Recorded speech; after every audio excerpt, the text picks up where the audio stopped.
देश विदेश,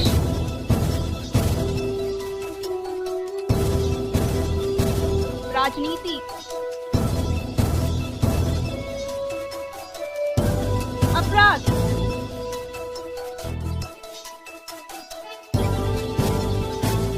हमें बताता है कि अपने कल को आज से बेहतर कैसे बनाना है।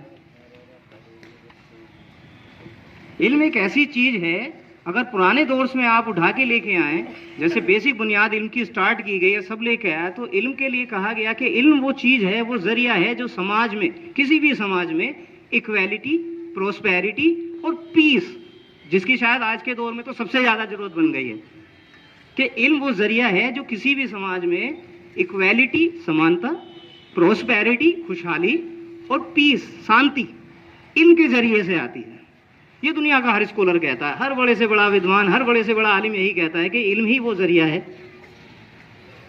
अब आज के टाइम में अगर हम बात करें अपने इस माशरे की, डासने की, जो मेरा यहाँ पे गुजारा हुआ वक्त है और मैंने जो ऑब्जर्व किया है अभी तक, तो दो बातें हैं, एक अच्छी है और एक थोड़ी सी बुरी है, थोड़ी नहीं ज्यादा बुरी है। एक नेगेटिव है और एक पॉजिटिव है।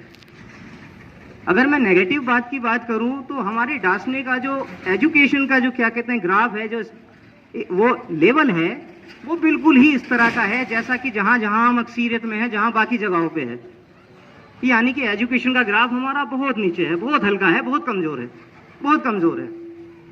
पॉजिटिव बात में करूं तो पॉजिटिव बात यहाँ पे ये है कि यहाँ पे जब मैं बड़े बुजुर्गों से, जिम्मेदारों से, उनसे मैं बात करता हूँ तो हर आदमी को मैं फिक्रमंद देखता हूँ।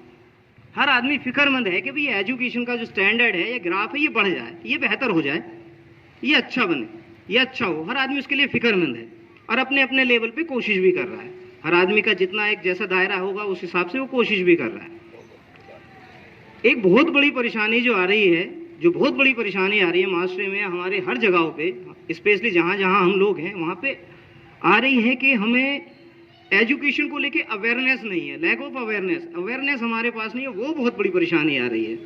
बच्चे पढ़ने के लिए स्कूल जाते हैं तो उनको वो माहौल तो है ही नहीं, साथ में उनके पास में अवेयरनेस नहीं है। कोई 5वीं से स्कूल छोड़ देता है, कोई 8वीं से छोड़ देता है, कोई 9वीं से, कोई 10वीं से। और ग्रेजुएशन की अगर मैं बात करूं तो अभी हमारे इकराम भाई जिक्र कर रहे थे कि 2.76 नियर बाई 3% का ही ग्रेजुएशन का रेशियो है हम लोगों में।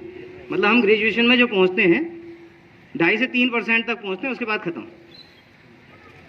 हम 100 अगर हैं तो 100 में से सिर्फ 3 ही लोग ग्रेजुएशन तक पहुंच रहे हैं, उसके बाद पहुंच नहीं पा रहे, वहां तक हम पहुंच नहीं पा रहे। ग्रेजुएशन को मतलब वहीं खत्म हो जाने, तो कितनी बड़ी हमारे पास में एक मतलब परेशानी का सबब है। सोचिए, एक तो हमारी तादाद वैसे ही कम, परेशानियां वैसे ही बहुत सारी, और उसके बाद हम ग्रेजुएशन पे पहुंच ही नहीं रहे। आज के टाइम में एक बात करूं तो दो चीजें हैं दोस्तों, एक जानकारी और एक सर्टिफिकेट। आपने खूब जानकारी हासिल की हुई है किसी चीज के बारे में, किसी भी चीज में खूब जानकारी हासिल हुई है, उसको एंडोर्स करने वाला, उसको सर्टिफाइड करने वाला डॉक्यूमेंट आपके पास नहीं है, तो कोई सिस्टम, कोई महकमा, कोई डिपार्टमेंट आपको एक्सेप्ट नहीं करेगा। फॉर एग्जाम्पल, कोई लकड़ी का काम करता है, परफेक्ट इंजीनियर है, बेहतरीन इंटीरियर, बेहतरीन चीजें करने वाला है, किसी कॉर्पोरेट फर्म में एक जॉब निकली कि भाई हमें एक बेहतरीन इंटीरियर डिजाइनर चाहिए, और एक आदमी है जबरदस्त इंटीरियर का काम जानता है, लेकिन उसने अनफॉर्चुनेटली कोई एजुकेशन नहीं ली हुई है। अब वो अप्लाई कैसे करे? अप्लाई करेगा तो सिस्टम एक्सेप्ट नहीं करेगा। वहाँ पहले ही कैपिंग लगी हुई है कि मिनिमम ग्रेजुएशन होनी चाहिए, तो वहाँ तक उसको, यानी कि एक डॉक्यूमेंट है वो उसको सर्टिफाइड एंडोर्स नहीं कर पा रहा। तो पैरेलल दो बातें हुई, एक तो जानकारी हासिल करनी है किसी भी एक फील्ड की बेहतर तरीके से, दूसरा वो डॉक्यूमेंट जो एंडोर्स करता है, जो सर्टिफाइड करता है कि भाई हाँ इसको काम आता है, ये पढ़ा मतलब ये काबिल है, तो वो हासिल करना है हमें। वो कहाँ से हासिल होगा? तो जो आपके पास में इंस्टीट्यूट हैं, स्कूल हैं, कॉलेज हैं, इदारे हैं, उनसे होगा। किसी से भी मैटर नहीं करता कि आप कहीं IMM से करके आए, आप आजाद से करें, आध्यात्मिक नगर कॉलेज से करें या किसी से भी करें, आपको वो डॉक्यूमेंट हासिल करना है, क्योंकि प्राइमरी वो डॉक्यूमेंट है जो सर्टिफाइड करेगा कि आपको एलिजिबल बनाएगा किसी भी चीज में पहुंचने के लिए। इस चीज को लेके हमारे यहाँ पे अलग अलग 3-4 हमारी तंजीमें हैं, जिसमें अगर मैं बात करूं तो पहले जौहर वेलफेयर सोसाइटी है, जो हमारे यहाँ के बड़े जिम्मेदार हमारे तफसीर भाई, जो अमीर साहब भी हैं यहाँ पे, उन्होंने इसको बड़ी फिक्र के साथ बाकी साथियों के साथ में लग के उन्होंने स्टार्ट करा 2 साल पहले, बड़ी मेहनत से उस पर काम करा, और उनका मेन मोटो था एजुकेशन को प्रमोट कराएं, free of cost schooling, counselling और क्या कहते हैं जो भी प्रोफेशनल कोचिंग है वो हम प्रोवाइड करें। उस चीज़ को लेके उन्होंने कंप्यूटर प्रोग्राम स्टार्ट कराया। अनफॉर्चुनेट ये हुआ बदकिस्मती से कि कोरोना आया तो वो प्रोग्राम हमारा बड़ा सफ़र करा। हालांकि कंप्यूटर क्लास सबाब भाई और तफसीर भाई उसको लेके चला रहे हैं, और जितना जिस लेवल पे बन पाता है वो उस लेवल पे करके बच्चों को प्रमोट करते हैं। जॉब के लिए भी एक बच्चे को उन्होंने प्रमोट करा, उसको कॉर्पोरेट में जॉब तक पहुंचाया उन्होंने। बच्चा डिजर्व करता था, नहीं करता था। मैं एक छोटी सी बात बताता हूँ उस बच्चे के बारे में। एक बच्चा है लाल क्वार्टर से, कासिम। एक किसी कंपनी में एक बच्चे की जरूरत हुई कि भी एक बच्चा चाहिए, उसने ग्रेजुएशन करा हुआ था। उस बच्चे को मेरे पास भेजा, तो यकीन कीजिए पहली बार वो बच्चा मेरे साथ, पहली बार तो वो मेट्रो में चढ़ा। वो बोला मैं मेट्रो में फर्स्ट टाइम चढ़ रहा हूँ। वो मॉल में मेरे साथ पहली बार गया, अदर जगह पे भी पहली बार गया। अब दूसरी जो मैंने पहले एक बात एंडोर्स करी थी कि एक तो सर्टिफिकेट और नॉलेज। सर्टिफिकेट तो था उसके पास बीकॉम का, लेकिन नॉलेज और उसमें बिल्कुल खत्म, तो कोई उसे एक्सेप्ट कैसे करे।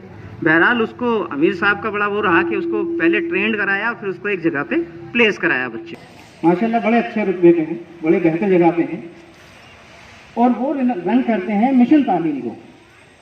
मिशन तालीम करीब पिछले 10 साल से दिल्ली में, हरियाणा में उनके बच्चों उस इकोनॉमिक सेक्शन, वीकर सेक्शन कोटे में बच्चों का एडमिशन कराना, अलग अलग जगह पे अलग अलग तरह की स्कॉलरशिप बच्चों को प्रोवाइड कराना, और एजुकेशन से रिलेटेड अदर बहुत सारी अच्छे लेवल पर मेहनत की है। बड़ा फायदा दिया है उन्होंने, लोगों को बहुत फायदा पहुंचाया है इस चीज़ से। तीसरे हमारे साथी हैं मिशन इंसानियत से अब्बासी साहब आ भी गए। अलमास अब्बासी साहब अलमासी फाउंडेशन को हेड कर रही हैं, और उनके साथ में है अजमल अब्बासी साहब जो जामिया हमदर्द में एचओडी हैं, हेड ऑफ डिपार्टमेंट हैं। अब किस डिपार्टमेंट में है उस चीज़ को शायद वही बेहतर बताएंगे कि किस डिपार्टमेंट की एचओडी है वो। उसके बारे में मुझे मतलब बहुत ज़्यादा अच्छे से मुझे बहुत ज़्यादा मालूम नहीं है। बीच में एक बात मुझे और याद आई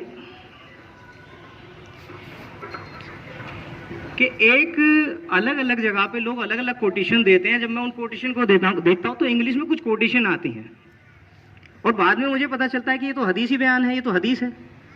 ऐसा ही एक कोटेशन आई थी मेरे पास में, एक इंग्लिश में थी कि किसी फादर के, मतलब हिंदी में मैं बता रहा हूँ, किसी फादर के पास अपनी औलाद को देने के लिए एजुकेशन से अच्छा, इल्म से बेहतरीन दुनिया में कोई गिफ्ट नहीं है। ये एजुकेट आया था इंग्लिश में, एक जगह से किसी ने इंग्लिश में डाला। बाद में मैंने देखा कि यार ये तो पाक पैगंबर की एक हदीस हदीस पाक है। ऐसा और भी बहुत सारी इस तरह की चीज़ें आई हैं। तो खैर अब ये बातें जो है इस तरह का सिलसिला अब चलता रहेगा, प्रोग्राम खींचेगा तो बीच बीच में हम बात करते रहेंगे। इस बीच में धीरे धीरे करके हम अपने मेहमानों को बुलाते हैं जो हमारे जौहर वेलफेयर को ऑर्गेनाइज सोसाइटी को रन करते हैं, और साथ में वारिस निसा स्कूल चलाते हैं। मैं इनको बताऊं कि मैंने स्कूल विजिट किया लास्ट वीक, और जब स्कूल को मैंने विजिट करा तो टू बी वेरी फ्रैंक, भाई मैंने थोड़ी सी स्कूलिंग करी है, हल्की सी, हालांकि मेरी स्कूलिंग सरकारी स्कूलों में रही है, लेकिन आज का जो कंसेप्ट है, जो लोगों ने कॉर्पोरेट हब्स बना रखे हैं स्कूलों के नाम पे बड़े बड़े, और जिसमें ना चाहते हुए भी पेरेंट्सों को लुटना पड़ता है जाके वहाँ पे, जो एक लोगों का वो है कंसेप्ट। तो जब मैं सबाब साहब के स्कूल में गया और जब मैंने वहाँ पे देखा तो मैं देख के इतना मुझे खुशी हुई, इतना खुशी हुई कि हमारे डांसने में एक ऐसा विजनरी आदमी है जो इस लेवल पे सोचता है जो कोई सोच नहीं सकता जिस लेवल पे जाके। तो सबाब भाई प्लीज कम एंड हैव। जी अस्सलाम वालेकुम वरहमतुल्लाहि वबरकातुहू। इस लायक नहीं थे कि नईम भाई का ये ज़रा नवाजी है कि नईम भाई ने कुछ ज़्यादा ही हमारे लिए कह दिया, लेकिन ये अच्छी बात है कि नईम भाई के हम मुंतज़िर हैं। उन्होंने बुलाया भी हमें और बोलने के लिए मौका दिया। ज़्यादा कुछ नहीं है बोलने के लिए, यहाँ पे बहुत बड़े बड़े मेहमान हमारे सामने और बहुत कुर्बानियों के साथ मौजूद हैं, तो मैं अपने आप को इतना वो नहीं समझता। मैं तो एक तालिब इल्म हूँ और लर्नर हूँ जो कि सीखने की कोशिश करता हूँ सभी लोगों के साथ में।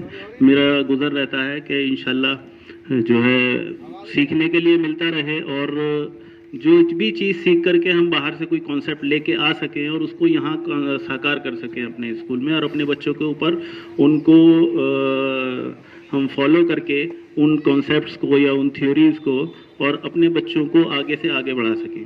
इलाके के बच्चों के लिए, और जो कि हमारे अंडर प्रिविलेज्ड एक्चुअली सोसाइटी है, जो जिनकी रीच ज़्यादा नहीं है, कि जैसे कि बड़े बच्चे का बड़े आदमी हैं, कोई भाई ज़मींदार हैं या कोई भी पैसे वाले हैं, उनके बच्चे कहीं भी जा सकते हैं तालीम के लिए। उनके लिए सारे स्कूल खुले हुए हैं, बसें आ रही हैं, DPS हैं, रियान हैं, गुरुकुल हैं, कहीं भी भेज सकते हैं।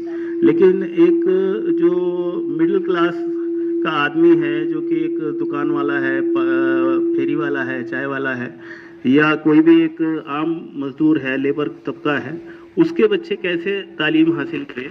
क्योंकि आजकल सिर्फ बच्चों के लिए तालीम ही काफ़ी नहीं है, क्वालिटी तालीम की ज़रूरत है, क्वालिटी एजुकेशन।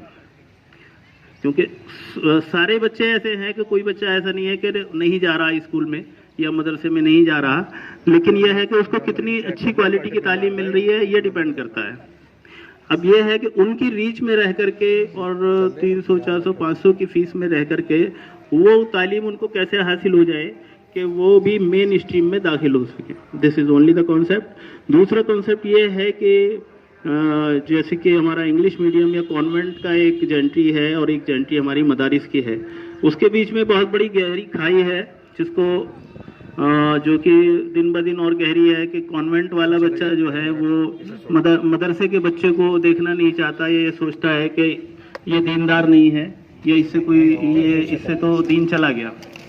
और कॉन्वेंट जो बच्चा है वो मदरसे के बच्चों को एक तरीके से बड़ी हकारत की नज़र से देखता है कि ये कौन टोपी वाला है, कुर्ते पजामे वाला बच्चा है, या इसको इंग्लिश में कुछ नहीं आता। तो इन दोनों के बीच की खाई को पाटने के लिए, एक ब्रिज का काम करने के लिए ही इस विजन से हमने स्कूल कायम किया था कि दोनों ही चीज़ें हमारे जो हैं ज़रूरियात हैं। इल्म एक ही है असल में, अब उसको अलग बात है कि बांट दिया गया दीनी इल्म और दुनियावी इल्म में, लेकिन दोनों अब दो में बांट दिया है तो फिर दोनों की ज़रूरत है, ऐसी बात नहीं है कि एक से ही काम चलने वाला है। तो हम वारिस निशा स्कूल में हम दे सकें और अपने बच्चों में या अपने किसी एक बच्चे को डेमो के लिए भी यहाँ बुला सकता हूँ। मेरे स्कूल की एक छोटी सी बच्ची है इरम, वो अपना एक डेमो प्रोग्राम यहाँ पर दे सकती है। इरम आ जाइए। तर्जमा, जो धोखा दे वह मुसलमानों में से नहीं। हदीस नंबर 4, अस्सलामु क़ब्ल कलाम। तर्जमा, बात करने से पहले सलाम करो। हदीस नंबर 5, अलैकुम बिस्सिद्क़। तर्जमा, हमेशा सच बात कहो। हदीस नंबर 6, इन्नमल अमालु बिन्नियत। तर्जमा, अमाल का दारोमदार नीयतों पर है। हदीस नंबर 7, अत्तुहुरुल शत्रुल ईमान। तर्जमा, पाकी आधा ईमान है। हदीस नंबर 8, मन इंतहा हुबतन फलैसा मिन्ना। तर्जमा, जो किसी दूसरे की चीज छीन कर ले वह मुसलमानों में से नहीं। हदीस नंबर 9, अज-जन्नतु तहता अक़दामिल उम्महात। तर्जमा, जन्नत माओ के कदमों के नीचे है। हदीस नंबर 10, इस्तनिबुल ग़ज़ब। तर्जमा, गुस्से से बचो। हदीस नंबर 11, इज़ा सअलता फस्अलिल्लाह। तर्जमा, जब तुम कुछ मांगो अल्लाह ताला ही से मांगो। हदीस नंबर 12, अफ़ज़लुल अमाली इंदल्लाहि सलातु फ़ी अव्वलि वक़्तिहा। तर्जमा, अल्लाह के नज़दीक सबसे अफजल अमल अव्वल वक्त में नमाज पढ़ना है। हदीस नंबर 13, तौबा लिमन ताबा कसबुहु। तर्जमा, खुशखबरी है इसके लिए जिसकी कमाई हलाल हो। हदीस नंबर 14, इज़ा दखलतु बैतन फसल्लिमू अला अहलिही। तर्जमा, जब तुम घर में दाखिल हो तो घर वालों को सलाम करो। हदीस नंबर 15, ला यदखुलुल जन्नतुन नम्माम। तर्जमा, चुगलखोर जन्नत में दाखिल नहीं होगा। Thank you everyone. जिनकी एज आप 40 के आसपास होगी तो उन्होंने देखा होगा पिछले 20 साल में करीब करीब हर फील्ड में एक अलग ही तरह का चेंज आया है, चाहे वो कोई भी फील्ड रहा हो। ट्रांसपोर्ट ले लीजिए, एजुकेशन ले लीजिए, एंटरटेनमेंट ले लीजिए, टेक्नोलॉजी ले लीजिए, बड़ा ज़बरदस्त बदलाव आया है। और एक कहावत कही जाती है कि भाई आप बदलें या ना बदलें, जो बदलाव होना है वो तो हो ही जाएगा, चाहे आप साथ चलें या ना चलें, जो बदलाव होना है वो बदलाव तो हो ही जाएगा, वो रुकेगा नहीं। तो अब उसके साथ में हमारे साथ ये रहा कि जब वक्त बदल रहा था तो हम उसमें पीछे रह गए, काफ़ी पीछे रहे हम उसमें। शायद उसकी वजह यही रही कि हमने उसका इम्प्लीमेंटेशन या उसके साथ चलने को तरजीह नहीं दी हमने। उस पर बड़ी मतलब हमारी एक कमजोरी रह गई उस चीज़ पे। तो कोशिश यही है कि जो कमजोरी रह गई अब उस पर बेहतर से काम हो जाए और अब जो आने वाला वक्त है उसमें जो बदलाव होना है उस बदलाव का हम हिस्सा अच्छे से बन जाए। अपनी बात को आगे बढ़ाता हूँ और मैं अब बुलाता हूँ मिशन तालीम से हमारे अमेरिकन ग्रुप में शमशाद भाई।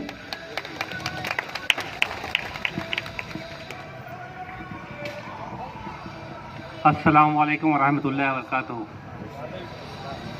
जनाब, मैं इस लायक नहीं कि मैं कुछ बता सकूं आपको, लेकिन मैं अपने तासुरात बयान करूंगा इंशाअल्लाह, जिससे आपको समझ पाएंगे कि कहाँ ज़रूरत पड़ रही है जिस कौम को इतना बेहतरीन रसूल नबी करीम सल्लल्लाहु अलैहि वसल्लम मिला हो, जिस कौम के लिए पूरी दुनिया आगे पीछे सोच रही है कैसे आगे कौम में फलाह हो, और उस कौम के बच्चे इतने पीछे क्यों जा रहे हैं? इसकी एक ही वजह है कि हम एजुकेशन और दीन दुनिया दोनों से पीछे हो गए। एजुकेशन अगर दीन की और दुनिया की दोनों की बात करें, दोनों में पीछे हम। जैसे ये बच्ची अभी यहाँ सुना गई, इतनी सारी बातें, क्या ऐसे बच्चे हमारे कौम में और जगह हैं? बहुत मुश्किल से बच्चे मिलेंगे।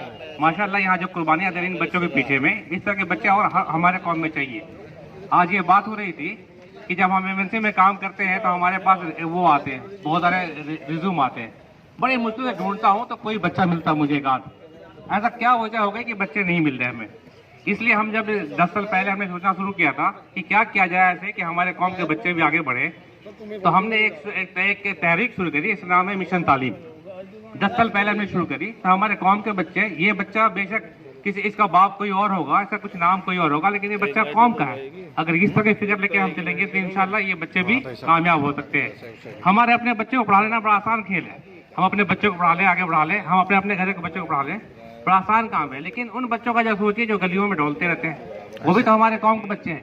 यही इन्हीं बच्चों की जो कामयाबी हमारे लिए कामयाबी बनेगी। जब एक भीड़ पैदा होगा स्कूलों के अंदर, कॉलेजों के अंदर और यूनिवर्सिटी के अंदर पैदा होगा, तभी उनमें से हमारे ज़्यादा बच्चे कामयाब होंगे और आगे तक जाएंगे। हम ये चाहते हैं कि अगर यहाँ पे कोई हॉस्पिटल हो, वहाँ पे एक डॉक्टर हो, अब यहाँ पे कोई स्कूल हो, वहाँ पे भी टीचर मुस्लिम हो, यहाँ पे कोई थानेदार हो, वहाँ पे भी हमारे लोग हो, हर जगह हमारे लोग हों, इकट्ठे होंगे, तभी जाके हमारी कौम में कामयाबी हो सकती है। ये कैसे हो सकता है? ये पॉसिबिलिटी तभी हो सकती है जब स्कूलों में बच्चे हों तो बहुत ज़्यादा भीड़ पैदा हो स्कूलों में, तब जाकर के आज जो सिर्फ 3% बच्चे ग्रेजुएशन में पहुँच रहे हैं, 3% बच्चे, वो जाकर के 4 या 5 हो या 10, हमारे कम से कम हमारी आबादी के हिसाब से उनकी तादाद बढ़े यहाँ पे। तो मेरा यही मानना है कि जब हम मिशन तालीम जब 10 साल पहले शुरू किया था, तो हमारे पास कोई रास्ता नहीं था कि हम जाए कहाँ, लेके जाए बच्चों को कहाँ पे। तो उसी वक्त लोगों ने शुरू करी, सरकार ने एक RT नाम से एक कानून पैदा किया। जी मेरे पास वक्त मैं खत्म करता हूँ। RT एक कानून बना जिसका नाम है राइट टू एजुकेशन करके। उसमें ये एक कानून आया कि आप का बच्चा किसी भी प्राइवेट स्कूल में मुफ्त पढ़ सकता है। जिसकी तफसील जानकारी हक साहब देंगे अभी आपको, और भी लोग बोलने वाले हैं, इसलिए मेरे पास कम वक्त है। मैं इतने ही आपको एक बताना चाहूँगा कि मुझे जब तब दर्द होता है, और ये सब आप सबका भी दर्द यही है, जब अभी आप अखबारों में या बहुत सारे बच्चों का नाम आता है कि नीट क्लियर हो गया, या बहुत सारे पेपर में आते हैं कि इतना इंजीनियर क्वालिफाई करके IAS बन गए, चुपचाप आपकी आंखें ढूंढती रहती है कि इसमें हमारा नाम का कोई बच्चा मिल जाए। आंखें सबकी ढूंढती रहती है, लेकिन हम वो कोशिश नहीं करते। जब बच्चा हमारा छोटा 4 साल का या 5 साल का था, तो बच्चे पे मेहनत कैसे किया जाए कि बच्चे IAS बन जाए, IPS बन जाए, डॉक्टर बन जाए, इंजीनियर बन जाए, तो हमने कोशिश नहीं करी। इसी कोशिश के लिए मिशन तालीम दिन रात मेहनत कर रही है कि हर स्कूलों में हमारे तादाद बच्चों की बढ़ाई जाए। चलिए शुक्रिया जनाब, आगे और कहने वाले बताएं। हमारे बीच में एक बहुत ही कीमती साथी हैं अजमल अब्बासी साहब। अजमल अब्बासी साहब HOD हैं जामिया हमदर्द में डिस्टेंस एजुकेशन सेक्शन में। जो डिस्टेंस लर्निंग प्रोग्राम या आज के टाइम में एक तरह से कहें कि एक कंसेप्ट जो ऑनलाइन का है वो अलग है, लेकिन डिस्टेंस लर्निंग से जो एजुकेशन लेते हैं उस डिपार्टमेंट को लीड करते हैं। तो रिक्वेस्ट टू अब्बासी साहब। तो कोई नहीं कर दो ना, वो मैं भेज दूँ। अस्सलाम वालेकुम, मेहमान खुसूसी एंड आप सब लोग। मेरा नाम अजमल है और मैं जामिया हमदर्द यूनिवर्सिटी में सेक्शन ऑफिसर हूँ। हाँ, और हमारी यूनिवर्सिटी में जामिया हमदर्द में वैसे तो मेडिकल के और भी बहुत सारे कोर्सेज हैं, पैरामेडिकल के भी हैं, इंजीनियरिंग के भी हैं। वहीं एक पैरेलल एक हर यूनिवर्सिटी के अंदर एक ओपन एंड डिस्टेंस लर्निंग का डिपार्टमेंट होता है। जैसे इग्नू है, जामिया मिलिया इस्लामिया है, अलीगढ़ में है, ऐसी जामिया हमदर्द में भी एक डिपार्टमेंट है, उसका मैं इंचार्ज हूँ। मगर अब जो आजकल जो कोर्सेज हैं और जो एजुकेशन है, और अभी पिछले दिनों हमने लॉकडाउन में ये महसूस किया कि क्यों ना हम कोई कोशिश करके अपने मिल्लत के साथियों को कुछ तालीम के ज़रिए मतलब उसकी थोड़ी सी इंफॉर्मेशन दे के, और उनको जो है क्योंकि मेरा यह मानना है, हमारा यह मानना है कि हम जो है तलवार से नहीं लड़े, कभी तलवार से नहीं जीते, बल्कि एजुकेशन ही हमारी तलवार है। और हमारे सूफिया कराम की जिंदगी देख लीजिए कि लाखों सैकड़ों, आज भी आप हजरत निजामुद्दीन से मेरा ताल्लुक है, दरगाह में सैकड़ों गैर मुस्लिम आज भी ऐसे ही आते हैं, क्योंकि हमारे बुजुर्गों का मामला ऐसा रहा। अब हम लोगों की जो कोताही है कि हमने उनके साथ क्या मामला रखा जो आज वो है, आज वो मतलब हम लोगों से खफा है या कोई भी बात है, तो आज से हम ये तहैया करेंगे कि अभी हम भी अपने जैसे बुजुर्गाने दीन चले हमारे, हम भी ऐसे ही चलेंगे इंशाल्लाह, और सब मिलजुल के रहेंगे। और जहां तक तालीम की बात है, तालीम हमारी स्वैड है, हमारी तलवार है, एजुकेशन जो है, इसी से हम जीत सकते हैं। तो हम ये चाहेंगे कि हमारे बच्चे जो हैं वो ज्यादातर जो है, अभी क्या हो गया कि बिल्कुल इंटायरली डिफरेंट हो गया एजुकेशन का सिस्टम। आज से लॉकडाउन से पहले क्या होता था, बच्चे हमारे स्कूल जाते थे, कॉलेज जाते थे और पीएचडी भी करते थे और हायर एजुकेशन में जाते थे, जब भी कोई जाके सक्सेस होता था। मगर अभी ये मेरा मानना है कि अब हमें हायर एजुकेशन पे तो जाना है जो जा सकता है, मगर मैं नहीं समझता कि हम सब लोग हायर एजुकेशन की तरफ भागे। उसमें पता चला 30-35 साल तो वो एमएससी पीएचडी और सब में लग जाता है, कब वो कैरियर शुरू करता है, कब वो फैमिली को सपोर्ट करता है, उसमें बहुत लेट हो जाते हैं हम लोग। और दूसरी बात है कि कल ही मैं एक पीएम ऑफिस के एक मिनिस्ट्री डिपार्टमेंट के आदमी से बात कर रहा था, तो वो मेरे से कह रहा था कि साहब आपके यहाँ मुसलमानों में टैलेंट बहुत होता है, मतलब इतना ज्यादा टेक्निकल नॉलेज इन बच्चों पे होती है हमारे यहाँ कि जिसकी कोई हद नहीं। और पिछले दिनों हमने एक कोशिश भी की कि अब मदरसे के बच्चे, आप ये मत समझिए वो बहुत ज़हीन होते हैं, अल्लाह ताला ने उनको खुदाजात सलाहियत दी होती है। हमने कोशिश की, हमने हमारी अहलिया ने मिलकर क्यों ना ये मदरसा जो है, क्योंकि इनफॉर्मल एजुकेशन बिल्कुल नहीं रही है, मॉडर्न एजुकेशन जो हमारी है वो मदरसे के बच्चे को नहीं मिल पाती है और वो बहुत सख्त जरूरत है। आज हमारे बच्चे का ट्रैवल करे या कहीं पर खुदा न खास्ता कहीं कोई जरूरत पड़ जाए किसी इमरजेंसी की, तो they cannot go to the hospital, they cannot travel to the metro like that, our madrasa students। तो फिर हमने कोशिश की क्यों ना हम गए वहाँ मोहल्ले के मदरसे में, हमने मौलाना साहब से रिक्वेस्ट की कि भाई आपके जो बच्चे पढ़ रहे हैं यहाँ पर 12-15 बच्चे थे, कुरान के हिफ्ज कर रहे थे, तो हमने कहा क्यों ना आप हमें थोड़ा सा टाइम दे कि हम इनको थोड़ा सा मॉडर्न एजुकेशन दे पाए, इनको थोड़ा सा स्ट्रीमलाइन कर पाए। तो शुरू में तो वो तैयार नहीं हो कि नहीं साहब बिल्कुल टाइम नहीं है, हिफ्ज का हुआ है और इसमें बड़ी सख्ती करनी पड़ती है, इसमें रिलैक्सेशन नहीं है। फिर भी मैंने कहा अच्छा आप कब टाइम हो सकता है, इनको नहीं जी ईशा के बाद 7 बजे के बाद आइए आप। मैंने कहा चलिए आप 7 बजे के बाद ही दे दीजिए। मैं वो 12-15 बच्चे को लेके रात को ईशा के बाद घर पे ले आता था, मेरी अहली और हम मिलके उनको, हमने आपको यकीन नहीं आएगा ABCD से शुरू किया, लिप बेते से, बिल्कुल बेसिक एजुकेशन जिसको बोलते, जो बच्चों को बिल्कुल नहीं आती थी। हमने उनके लिए कॉपी किताबें लेकर आए और उनको जो है हमने वो 7 बजे के बाद आधा 1 घंटा जो भी मौलाना साहब ने दिया, हमने उनको पढ़ाना शुरू किया बच्चों को। आपको यकीन नहीं आएगा, क्योंकि हमारा जो पढ़ाने का तरीका था, अभी क्या हो गया कि अभी बिल्कुल सिस्टम डिफरेंट हो गया है। अब हमें स्कूल एजुकेशन सिस्टम जो है ऑलमोस्ट उससे हटके अब नए सिस्टम पे आना पड़ेगा। वो कॉलेज यूनिवर्सिटी लेवल से हटके हमें अपना पर्सनल कोई तरीका इख्तियार करना पड़ेगा जिससे हमारी कौम जो है आगे बढ़ सके। हमें उनको लेटेस्ट एजुकेशन देनी पड़ेगी, क्योंकि हमारे यहाँ मुस्लिम बच्चे जो हैं most intelligent technical person in the world. हम अपने आप को छोटा मोटा मत नापिए। तो वो मैंने ये देखा कि वो हमने 3 महीने बच्चों को मेहनत की, छोटे छोटे बच्चे रोज खुशी खुशी आते हैं। अच्छा हम क्या करते थे कि हम उनको थोड़ा सा एक्टिविटी रूम बना के उनको खिलाते भी थे, थोड़ी सी स्टोरी भी सुनाते थे, और बच्चों को अंदर थोड़ा सा इंग्लिश का वो, जैसे अगर हमने प्लांट पढ़ाना है, ट्री पढ़ाना है, तो हम उसको डायरेक्ट पिक्चर दिखा देते थे, उसके ही समझ में आता था। हम उससे कहते थे ये ट्री, हम उसको हिंदी नहीं बताते ये पेड़ है, उसको तो पता ही होगा। इसमें ये पत्तियां हैं, वो भी सीख गया, लीव्स बोलते हैं, ये प्लांट्स हैं। इस तरह के बहुत सारे हमने टेक्निकल टर्म्स जो थी हॉस्पिटल की, स्टेशंस की, ये सब हमने बच्चों को बता दी थी। बच्चे इतने ज़हीन के वो याद कर ले करते थे, दूसरे दिन शौक में वो और अच्छी तरह पढ़ते थे, और पिछला ही पूछो तो सब याद होता था उनको, और भाग भाग के आते थे और पूरी कॉपियां भर दी। और मैंने 3 महीने के बाद मैं जान के हैरान हो गया कि वो 2 बच्चे मेरे जिनको मैं ABCD से पढ़ाना शुरू किया था, एक फॉरेनर नाइजीरियन स्टूडेंट था हमारे जामिया हमदर्द का, वो गली मोहल्ले में कुछ आता पाता ढूंढता फिर रहा था, उससे लगे हुए 2 घंटे इंग्लिश में बात की उन्होंने। आपको यकीन नहीं है कि 3 महीने में हमारे छोटे बच्चे इंग्लिश स्पीकिंग इतनी बढ़िया सीख गए कि शायद ही स्कूल में 10वीं 12वीं करके हमारे बच्चे नहीं सीख पाते हैं। तो हम ये चाहेंगे कि हम अपना एजुकेशन का सिस्टम चेंज करें। ऐसे ही मैं थोड़ी सी माफी चाहूंगा, टाइम ज्यादा हो रहा है, मगर क्या है कि हमें अपना तरीकाकार बदलना पड़ेगा। एक बच्चा पिछले साल मेरे पास आया था, तो वो गैर मुस्लिम है, तो वो कहने लगा कि सर मैं पायलट बनना चाहता हूँ।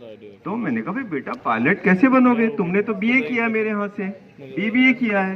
कह रहा नहीं सर मैंने वो नेट पे ढूंढ के एक यूनिवर्सिटी निकाल ली है जहाँ पर पायलट का कोर्स करते हैं, और उन्होंने कहा कि हमें जामिया हमदर्द का बीए एक्सेप्टेड है, बीबीए आप ये लेके आ जाओ, कोई बात नहीं। उसने वो, मैंने कहा भी चलो तुम चले तो गए, तुम्हें वो एडमिशन मिला, फीस तो बहुत हाई है, फीस कहाँ से दोगे? कहने लगा सर ऐसा है मेरी शादी होने वाली है और मैंने अपने पेरेंट्स से भी बात कर ली और लड़की वालों से भी बात कर ली कि ऐसा है भाई ये मेरे घर में जरूरत की हर चीज है, तो बेफजूल कोई सामान या दहेज लाने की जरूरत नहीं है।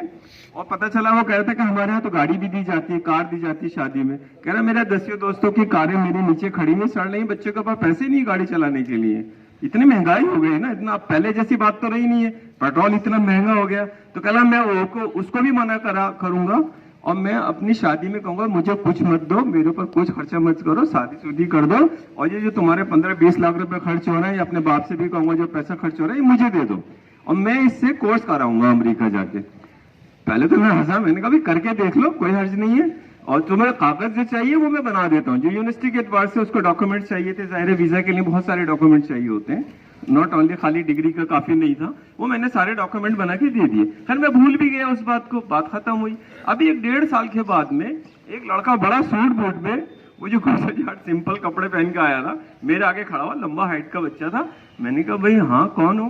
कहना सर आप भूल गए, मैं फला हूँ जिससे आपसे मैंने कहा था कि सर मुझे पायलट बनना है, और आपने मेरी जो है मदद की, और मैं यूएस गया, वहां मैंने पायलट का कोर्स किया, वो सारे पैसे लेके मैंने वो उसको प्रॉपर यूटिलाइज किया, और आज मैं इंडिगो फ्लाइट जो वहां पर बेंगलोर से चलती है सर वो उड़ा रहा हूँ। मतलब वो पायलट ही बन गया, 2.5-3 लाख की सैलरी भी उठाने लगा। तो मैं ये चाहता हूँ कि हमारे मुस्लिम बच्चे एयरक्राफ्ट इंजीनियर बने, पायलट्स बने। अच्छा पढ़ाई के लिए अब कोई बड़ी बात नहीं रही है, आप थोड़ा से पैसे इकट्ठे करके, आप जरूरी नहीं कि अगर आपके इलाके में नहीं कहीं दूसरी जगह से कर लीजिए, और ऑनलाइन का जमाना आ गया, सारी इंफॉर्मेशन कंप्यूटर पे पड़ी है, बहुत ज्यादा परेशानी की जरूरत नहीं है। अरबी जैसे कुरान फहमी है, कुरान फहमी हम सब बच्चों को आना चाहिए। माफी चाहूंगा, थोड़ा सा और टाइम दे सकता हूँ भाई? अच्छा अच्छा ठीक है, चलिए मैं माफी चाहूंगा, और लोग हमारे साहिबान बैठे हैं, मैं फिर कभी हैं दूर, तो वो अपने घर से मतलब ऑनलाइन मतलब डिस्टेंस लर्निंग में एडमिशन लेके अपने घर पे रह के भी अपनी पढ़ाई को कंटिन्यू कर सकते हैं। इसमें एक सबसे बुनियादी और बेहतरीन बात यह है कि कोई कभी क्या है कि कुछ लोग बड़ा ऐतराजी उस पर आगे के बच्चियों को आगे नहीं भेजा, तो वो अपनी बच्चियों को डिस्टेंस लर्निंग में एडमिशन करा के अपने घर पे तैयारी करा के सिर्फ एग्जाम दे के भी उनकी एजुकेशन कंटिन्यू कर सकते हैं। इसके अंदर बड़ी अच्छी बात है ये चीज़, तो लोग वाकई में बहुत फ़ायदेमंद चीज़ है। हमारे बीच में एक साथी हैं हमारे मोहम्मद अहमद एडवोकेट साहब, अमरचंद मंगलदास में जो बहुत ही लीडिंग लॉ फर्म है उसमें काम कर रहे हैं, और बहुत ही मिशन इंसानियत के लिए लोनी में, मिशन इंसानियत नाम की तंजीम से लोनी में एजुकेशन को लेके बहुत मेहनत कर रहे हैं, बहुत काम कर रहे हैं। तो अहमद साहब प्लीज़। अस्सलाम वालेकुम रहमतुल्लाहि वबरकातुहू। बहुत बहुत शुक्रिया आप सभी लोगों का, जो साथी पीछे हैं बड़े बुजुर्ग हैं हमारे, उनके लिए बहुत बहुत इस्तेमाल है, और मुझे इतनी दूर से बुलाया आप लोगों ने, इतना खूबसूरत मंच दिया, इतने खूबसूरत लोग दिए, उसके लिए बहुत बहुत शुक्रिया। मैं अपने बारे में सिर्फ इतना कहना चाहूँगा कि मैं मोहम्मद अहमद मेरा नाम है, और मैं एक पेशे से एडवोकेट हूँ, और मिशन इंसानियत और मिशन तालीम इकरामुल हक साहब के साथ मिलके सिर्फ और सिर्फ तालीम पे काम करने की हिदायत है, और कोशिश यही हो रही है। लोनी दिल्ली NCR में तालीम क्यों ज़रूरत है, कुरान में पहला वर्ड इकरा का आ गया है, पढ़ो। क्या पढ़ो? अल्लाह ने बताया है कि तालीम लेने के लिए चीन तक जाना पड़े तो चीन तक जाओ, लेकिन तालीम लो। दुनियावी एतबार की भी तालीम हमारी मदद करी, इनके ज़रिए मिलके हमने इतना बड़ा काम करना शुरू करा, और आज अल्लाह का शुक्र है कि दिल्ली से लेके और गाज़ियाबाद से लेके मुजफ्फरनगर से बड़ौद, हम तमाम हमारे वॉलंटियर वहाँ पर हैं, और इन चीज़ों को वो गौर फिक्र करके फॉर्म भर रहे हैं और इस पर काम कर रहे हैं। मैं आपको बता दूं साथ में साथियों की तालीम वो चीज़ है कि किसी ने कहा है कि कुछ मत दो किसी को, लेकिन तालीम दे दो, वो दुनिया की हर चीज़ छीन लेगा, अपना हक छीन लेगा। उसका अवेयरनेस इतना ज़्यादा होगा कि वो अपने हकूक़ जान जाएगा कि मुझे चीज़ें कहाँ से और कैसे मिलेगी, और वो चीज़ लेने के लिए वो कैसे जद्दोजहद करे, कैसे वो आगे बढ़े, वो सब जानता होगा। तो मेरी आप सभी से यही गुजारिश है कि जो भी आपके पास वक्त है अपने हिस्से की कोशिश करते जाएं, अपने आस पड़ोस में देखें, सिर्फ अपने बच्चों को ना देखें, अपने मोहल्ले के बच्चों को देखें, क्योंकि आपने अपना मोहल्ला तो सुधार लिया लेकिन अपने बच्चे अगर आपने अपना बच्चा सुधार लिया, अपना मोहल्ला नहीं सुधारा तो आपके बच्चे नहीं सुधरे, और जिस दिन आपका मोहल्ला सुधर गया आपके बच्चे अपने आप सुधर जाएंगे। और वो सुधारने की कोशिश ये होगी कि ये ना देखे कि ये मेरा अपना है, ये मेरा गैर है। जब मैं इकरामुल हक साहब उत्तराखंड से और दिल्ली के तमाम उन बड़े स्कूलों में, बड़े मोहल्ले में जाते हैं जहाँ से छोटे छोटे मोहल्ले में रिक्शा चलाने वाला, ठेली लगाने वाला बच्चा, उनके बच्चों को हाथ पकड़ के जब हम स्कूलों की तरफ लेके जाते हैं तो हमारी कोशिश यही होती है कि अगर ये सुधरेंगे तो एक दिन हमारा देश सुधरेगा, और जब हमारा देश सुधरेगा जब हमारा मुस्तकबिल सुधरेगा। हमें अपने मुस्तकबिल सुधारने के लिए तालीम की बहुत बहुत ज़रूरत है, तो तालीम पे सभी फोकस करें और अपने हिस्से की कोशिश करें। बहुत बहुत शुक्रिया, बहुत बहुत धन्यवाद। बहुत बेहतरीन बातें आपने बताई हमें। हमारे बीच में है मिशन तालीम से ही एसोसिएट हैं हमारे जहीरुद्दीन साहब, बहुत ही पुराने सोशल वर्कर हैं, बहुत ही पुराने वक्त से मेहनत भी कर रहे हैं उस चीज़ पे। तो जहीर साहब प्लीज़ आइए। अस्सलाम वालेकुम मेरे सभी वाजिबुल एहतराम साथियों, बुज़ुर्गों, और मैं आपसे लंबी बात नहीं कर पाऊँगा क्योंकि मैं तो करता रहता हूँ और मैं आपके बीच में ही रहता हूँ ज़्यादातर, तो इंशाल्लाह फिर करूँगा, लेकिन मुख्तसर कुछ बातें हैं। मुल्क आज़ाद हुआ उस वक़्त 2%, 2.5% लोग पढ़े लिखे थे, तालीम याफ्ता थे, और जब मुल्क बटा तो हमारे पास सिर्फ उसका जो है यानी 1.9 तो चला गया और 10% रह गया, वो भी 0.10%, और धीरे धीरे हालात बदलते चले गए, हम कमज़ोर होते चले गए। बात ये रही कि कभी भी वो हमें कभी कुछ दे दिया, कभी कुछ दे दिया। मुफन्ना कानपुरी का एक शेर है कि जब भी बैठा हूँ मैं दामन को सीने, मुझको छेड़ा है दीवानगी ने। ये हालत हमारे साथ रही। खैर बहरहाल मुख्तसर ये है कि वो चलता रहा। 52 में पहला बैच आया सिविल सर्विस का, सिर्फ एक शख्स, उनका नाम था शमशाद मोहम्मद खान, जो उनके शाहरुख शमशाद के वालिद, आप जानते होंगे, कंट्रोलर जो थे अलीगढ़ यूनिवर्सिटी के, उनके वालिद। खैर उसके बाद में धीरे कभी एक आया, कभी 2 आए, कभी आया ही नहीं, कभी 3 आए, और हालात बनते चले गए। अब जब लोगों में धीरे धीरे ये बेदारी पैदा हुई और तालीम की तरफ बढ़ा, लोगों के अंदर भी ये पैदा हुआ कि हम ही नहीं और भी होने चाहिए, और ये बच्चे कौम का मुस्तकबिल है, अगर ये पढ़ेंगे तो कौम बनेगी, नहीं पढ़ेंगे तो कुछ नहीं, तो लोग लगे। और अब बहुत धीरे धीरे चलता रहा। हमारे इकरामुल हक साहब ने फिर ये बेड़ा उठाया और इसको चलाया कि मिशन तालीम को, बहुत सारी लड़ाइयाँ लड़ते लड़ते ये यहाँ तक आई है। मैं इनका बहुत ज़्यादा बड़ा शहदाई हूँ तो कुछ भी नहीं, मगर मैं जो ये कहते हैं मैं उस पर अमल करता हूँ, और इनके कहने से ही जो है हमारा वो चल रहा है कि जब बच्चे दाखिल होते रहे यूपी में, तो एक हमारे हमवतनों में बड़ी वो विचार पैदा हुआ, ये क्या हो रहा है, ये तो आ रहे हैं और मुफ्त में पढ़ रहे हैं, तो इन्हें रोकने का एक ही तरीका है। तो इन्होंने कानूनी दाव पेच लगा के वो पाबंदी ये लगा दी कि बच्चा जहाँ पढ़ेगा वो उस वार्ड का बच्चा होगा या 1 किलोमीटर रेडियस का होगा, वहाँ उनके घर ही नहीं होते। तो उसकी एक लड़ाई हाई कोर्ट में चल रही है, और आपने एक मुकदमा डाला हुआ है हाई कोर्ट में। तो एक तो ये बात है। दूसरी बात ये, मुझे एक चीज़ और याद आई जब अब्बासी साहब तकरीर कर रहे थे कि जैसे आपने बच्चों को तालीम दी, शुरुआत की, उसी तरह से ऐसे इनामदार और उनकी बीवी ने शुरुआत की। आज उनके पास 30,000 बच्चे हैं, उनका आजम कैंपस है पूना में, और हर चीज़ है उनके पास। मैं भी उम्मीद करता हूँ शायद आप भी ऐसा ही इंतज़ाम करें। और रही अभी मेरी एक बात और है, वो हमारे मुफ्ती साहब बैठे हैं, मैं तो शायद चले गए। वो भी बेचारे बड़ी कोशिश करते हैं कि बच्चे पढ़ें, और ख़ुद भी उन्होंने तालीम शुरू कर दी अंग्रेज़ी की।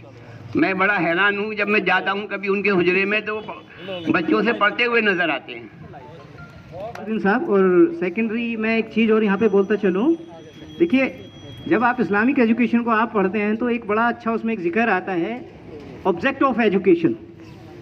इस पे मैं एक बात जरूर कहूँगा, ऑब्जेक्ट ऑफ एजुकेशन पे मैं 1 मिनट, कि लोग सोचते हैं कि एजुकेशन हासिल करके जो इसका मेन मकसद है वो है कि इल्म हासिल कर लिया, एजुकेशन हासिल किया, अब पैसा कमाना है और ज़िंदगी को लग्जरी के साथ में, मज़े के साथ में ज़िंदगी जीना, बहुत बेहतर तरीके से ज़िंदगी जीना है, मज़े में। लोग सोचते हैं कि एजुकेशन का मेन मोटो, मेन ऑब्जेक्ट यही है। ऐसा नहीं है दोस्तों, ये एक है, ऑब्जेक्ट ऑफ एजुकेशन है, लेकिन एक बहुत छोटा सा पोर्शन है उसका।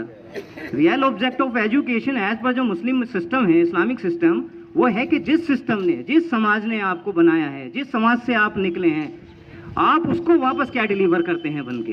That is the real object of education. जो मैक्सिमम पोर्शन ऑफ एजुकेशन का है, मतलब जो मोटो, वो ये है कि जिस सिस्टम से, जिस ज़माने से, जिस समाज से, जिस माशरे से आप निकल के हैं, आप वापस उसको क्या डिलीवर कर रहे हैं, और अब उसको मैक्सिमम ज़्यादा से ज़्यादा आप उसको डिलीवर करें।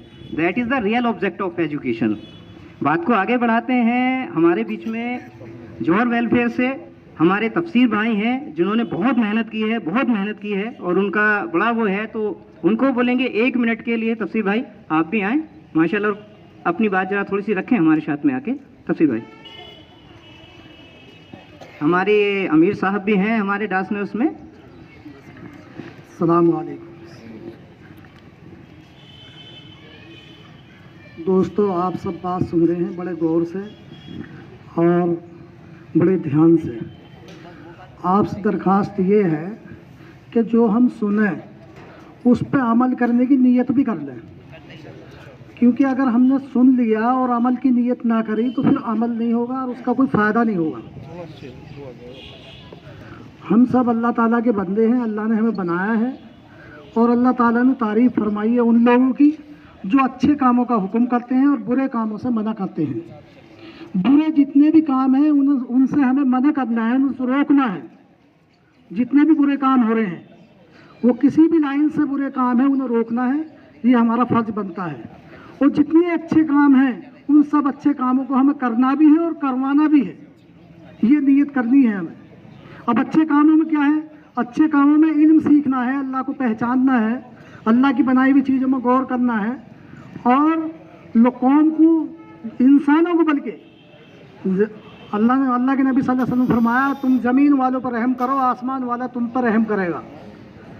अब अगर हम रहम करेंगे तो अल्लाह हम पर रहम करेगा।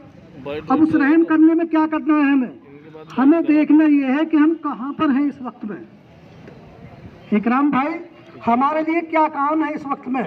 हमारी हालत ये पहुंच गई, लोहा का बाड़ा, पिन्नी का बाड़ा, प्लास्टिक का बाड़ा और पिंचर लगाना, जितने भी गिरे पड़े काम हैं वो आज हम कर रहे हैं। भाइयों, गलत कह रहा हूँ? सही।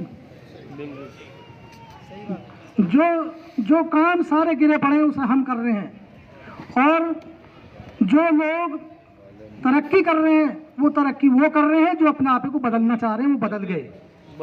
उनके बुजुर्गों ने इशारों में कहा और वो बदल गए, और बदलना हमें भी ये इसकी नीयत करें। बदलने के लिए क्या करना है?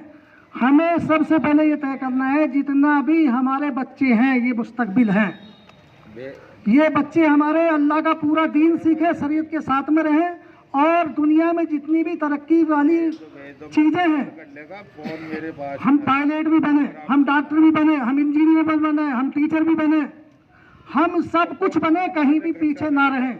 ये हम सबको सोचना चाहिए और इस पर मेहनत करनी चाहिए। और सबसे पहले ये सोचना चाहिए कि मेरा बच्चा, जो मैं अपने बच्चे को बनाना चाहता हूँ, वो सबसे पहले मैं दूसरे के बच्चे को बनाने की नीयत करूँ। जब बनेंगे, जो मैं डॉक्टर बनाना चाहता हूँ अपने बच्चे को, तो मेरी नीयत ये है, गरीब के बच्चे को गोद लेकर उसे भी डॉक्टर बनाऊंगा, चाहे मुझे उसके लिए भीख मांगनी पड़े। हमारे बुजुर्गों ने भीख मांग मांग के इदारे कायम किया, आज उससे लोग फायदा पहुंचा रहे हैं। लेकिन हम कितने हैं? इकराम भाई बता रहे थे कि 3% कुल हैं हम जो ग्रेजुएशन है। क्या है? हम सब नियत कर फर्क निकालें अपना। मदरसा हो, मस्जिद हो या स्कूल हो, सब में पूरी पढ़ाई हो, हर बच्चा सब कुछ जानता हो, क्योंकि बच्चा जो है ये बच्चा है। बच्चे को जो बचपन में जो सिखाओगे बच्चा वो सीख जाएगा। हाँ, तो इसी के लिए हमने ये जौहर वेलफेयर सोसाइटी बनाई थी कि इससे लोग जुड़े, और ये जो जितने बच्चे हमारे, कोई गिल्ली डंडा खेल रहा है, कोई कहीं खेल रहा है, किसी को मार रहा है, पीट रहा है, अब इनकी ज़िंदगी, ये जब बच्चे छोटे छोटे हमारे ना करने के काम करेंगे तो फिर क्या होगा? इनकी उम्र बड़ी हो जाएगी।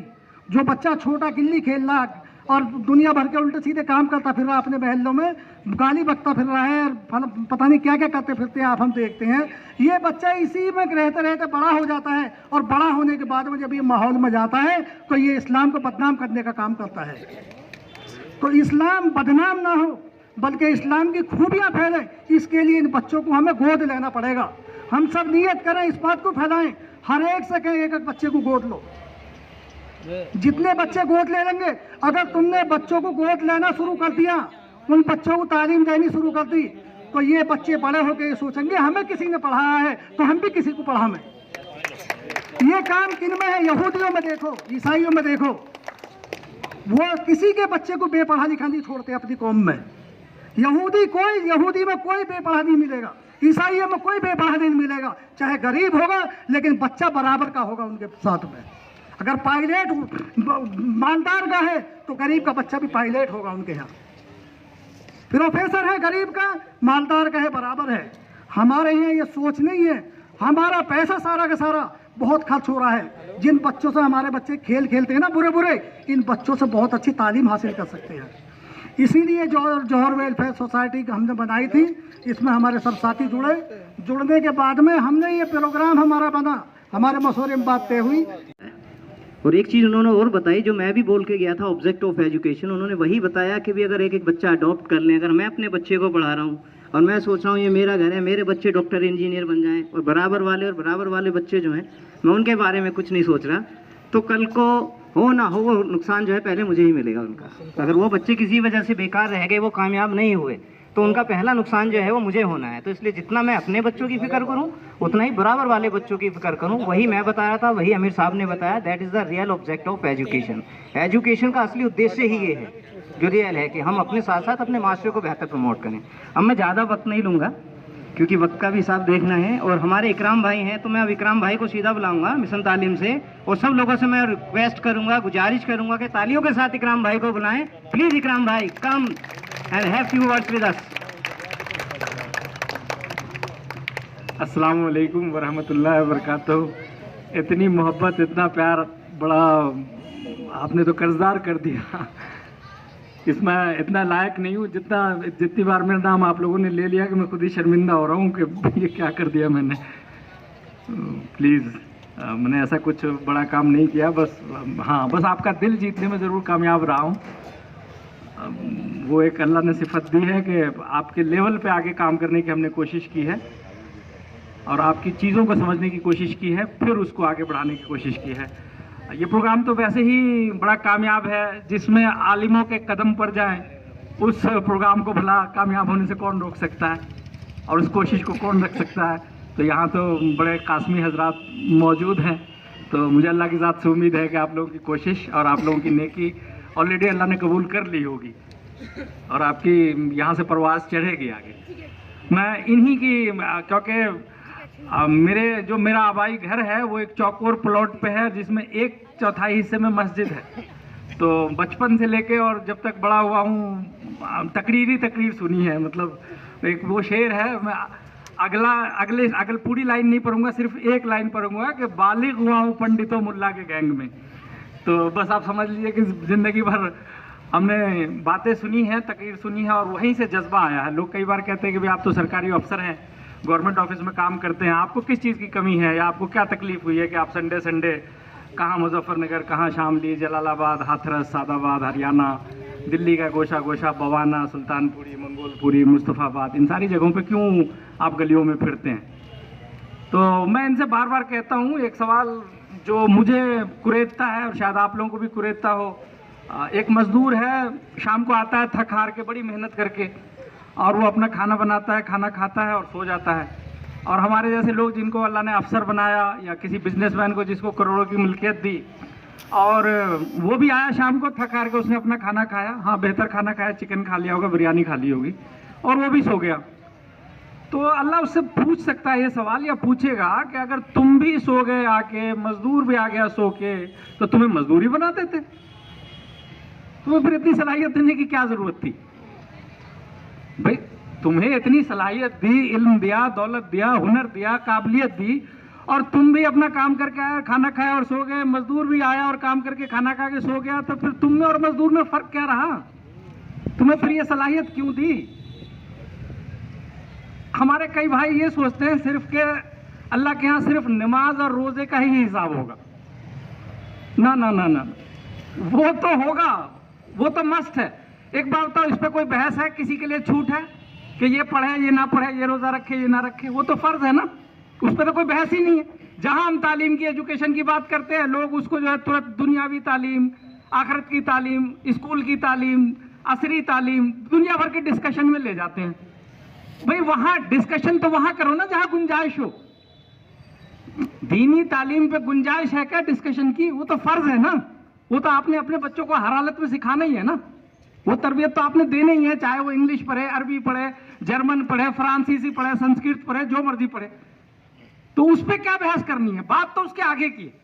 और हमें ये भी बात पता है कि ये बड़ी छोटी सी मुख्तसर सी जिंदगी हमें मिली है, असली तैयारी आखिरत की है।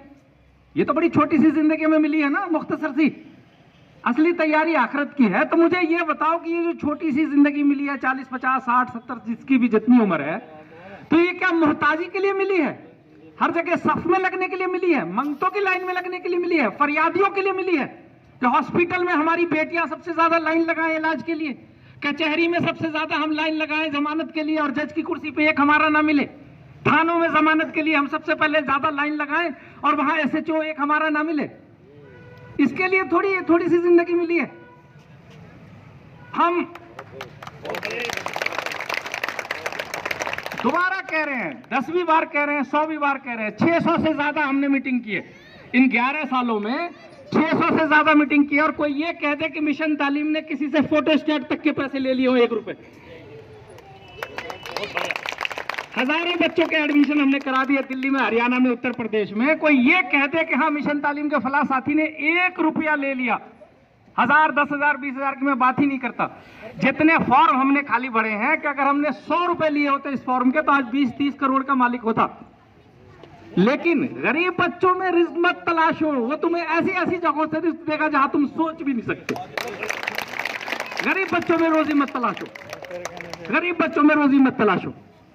रिस्क देने वाला अलग है, रिस्क देने वाला बहाना सिला, तुम्हारा काम पसंद आ गया उसे तो वो तुम्हें मशहूर कर देगा, तुम्हारे काम को मशहूर कर देगा। तुम्हारे रिस्क का मालिक वो है, तुम उसकी काहे को फिक्र कर रहे हो? तुम गरीब बच्चों की फिक्र करो, उनके मुस्तकबिल की फिक्र करो, अल्लाह तुम्हारा मुस्तकबिल खुद संवार देगा। तो मैं बार बार कहता हूं कि भाई, मैं अपने दूसरे साथियों से भी कहता हूं, आप देखो, हम अगर मुत्तकी हैं, परहेजगार हैं, नमाज पढ़ते हैं, रोजा रखते हैं, हम किसी पे एहसान नहीं कर रहे। ये मेरा जाती मामला है मेरे और खुदा के बीच, इसका एहसान मत जताओ किसी पे, अकड़ के मत चलो जमीन पे कि मैं बड़ा परहेजगार हूं। दूसरे लोग 24 घंटे पूजा करते हैं, किसी पे एहसान जताते हैं क्या? या अपनी आस्तीन पे वो क्या अपना धर्म लेके चलते हैं क्या? वो हमारा पर्सनल मैटर है। उसको डिफेंस की जिंदगी जो मिली है, इसको मोहताजों की, मंगतों की, फरियादियों की लाइन में मत बिताओ। तुम वो हो, तुम्हें वो पैदा किया था जो दूसरों को रास्ता दिखाता। तुम्हें अशरफुल मखलूकात में भी सबसे बढ़िया उम्मत और सबसे अच्छा नबी दिया गया था, ये कह के कि तुम दूसरों को राह दिखाओगे। कहीं दिखा रहे हो? क्यों नहीं दिखा रहे? सिर्फ इसलिए कि हम तालीम से दूर हैं। और मैं बहुत छोटी सी बात कहता हूं, आप ये बताओ, हमारे साथ, मैं ये नहीं कह रहा कि नहीं होता, पूरे इंडिया में 10 तरह के भेदभाव होते, 10 तरह की तकलीफें हमें होती है, हमारी इबादत गाहों को तकलीफ पहुंचाई जा रही है, दूसरे तरह की तंजीम, दूसरी तरह की हमें 10 तरह की इज़्ज़त दी जा रही है। मुझे एक मिसाल दो कि यहां से लेके तमिलनाडु तक और महाराष्ट्र से लेके अगरतला तक किसी ने मेरी शाहिद का, तरन्नुम का, अजमल का, कासिम का हाथ पकड़ा है कि तू स्कूल क्यों जा रहा है? बता दो मुझे एक मिसाल। बड़ी तंजीमें हैं, हमें 10 तरह से इज़्ज़त दे रही हैं, तकलीफें दे रही हैं और हमें नुकसान पहुंचा रही हैं। मानता हूं मैं, हमारे साथ है बहुत तरह की, लेकिन मुझे एक मिसाल दो कि पूरे इंडिया में किसी गोशे में किसी ने तरन्नुम का, कहकशां का, असलम का, सादिक का हाथ पकड़ा हो कि तू स्कूल क्यों जा रहा है? तो हम नहीं भेज रहे ना, इसके लिए जिम्मेदार हम है ना।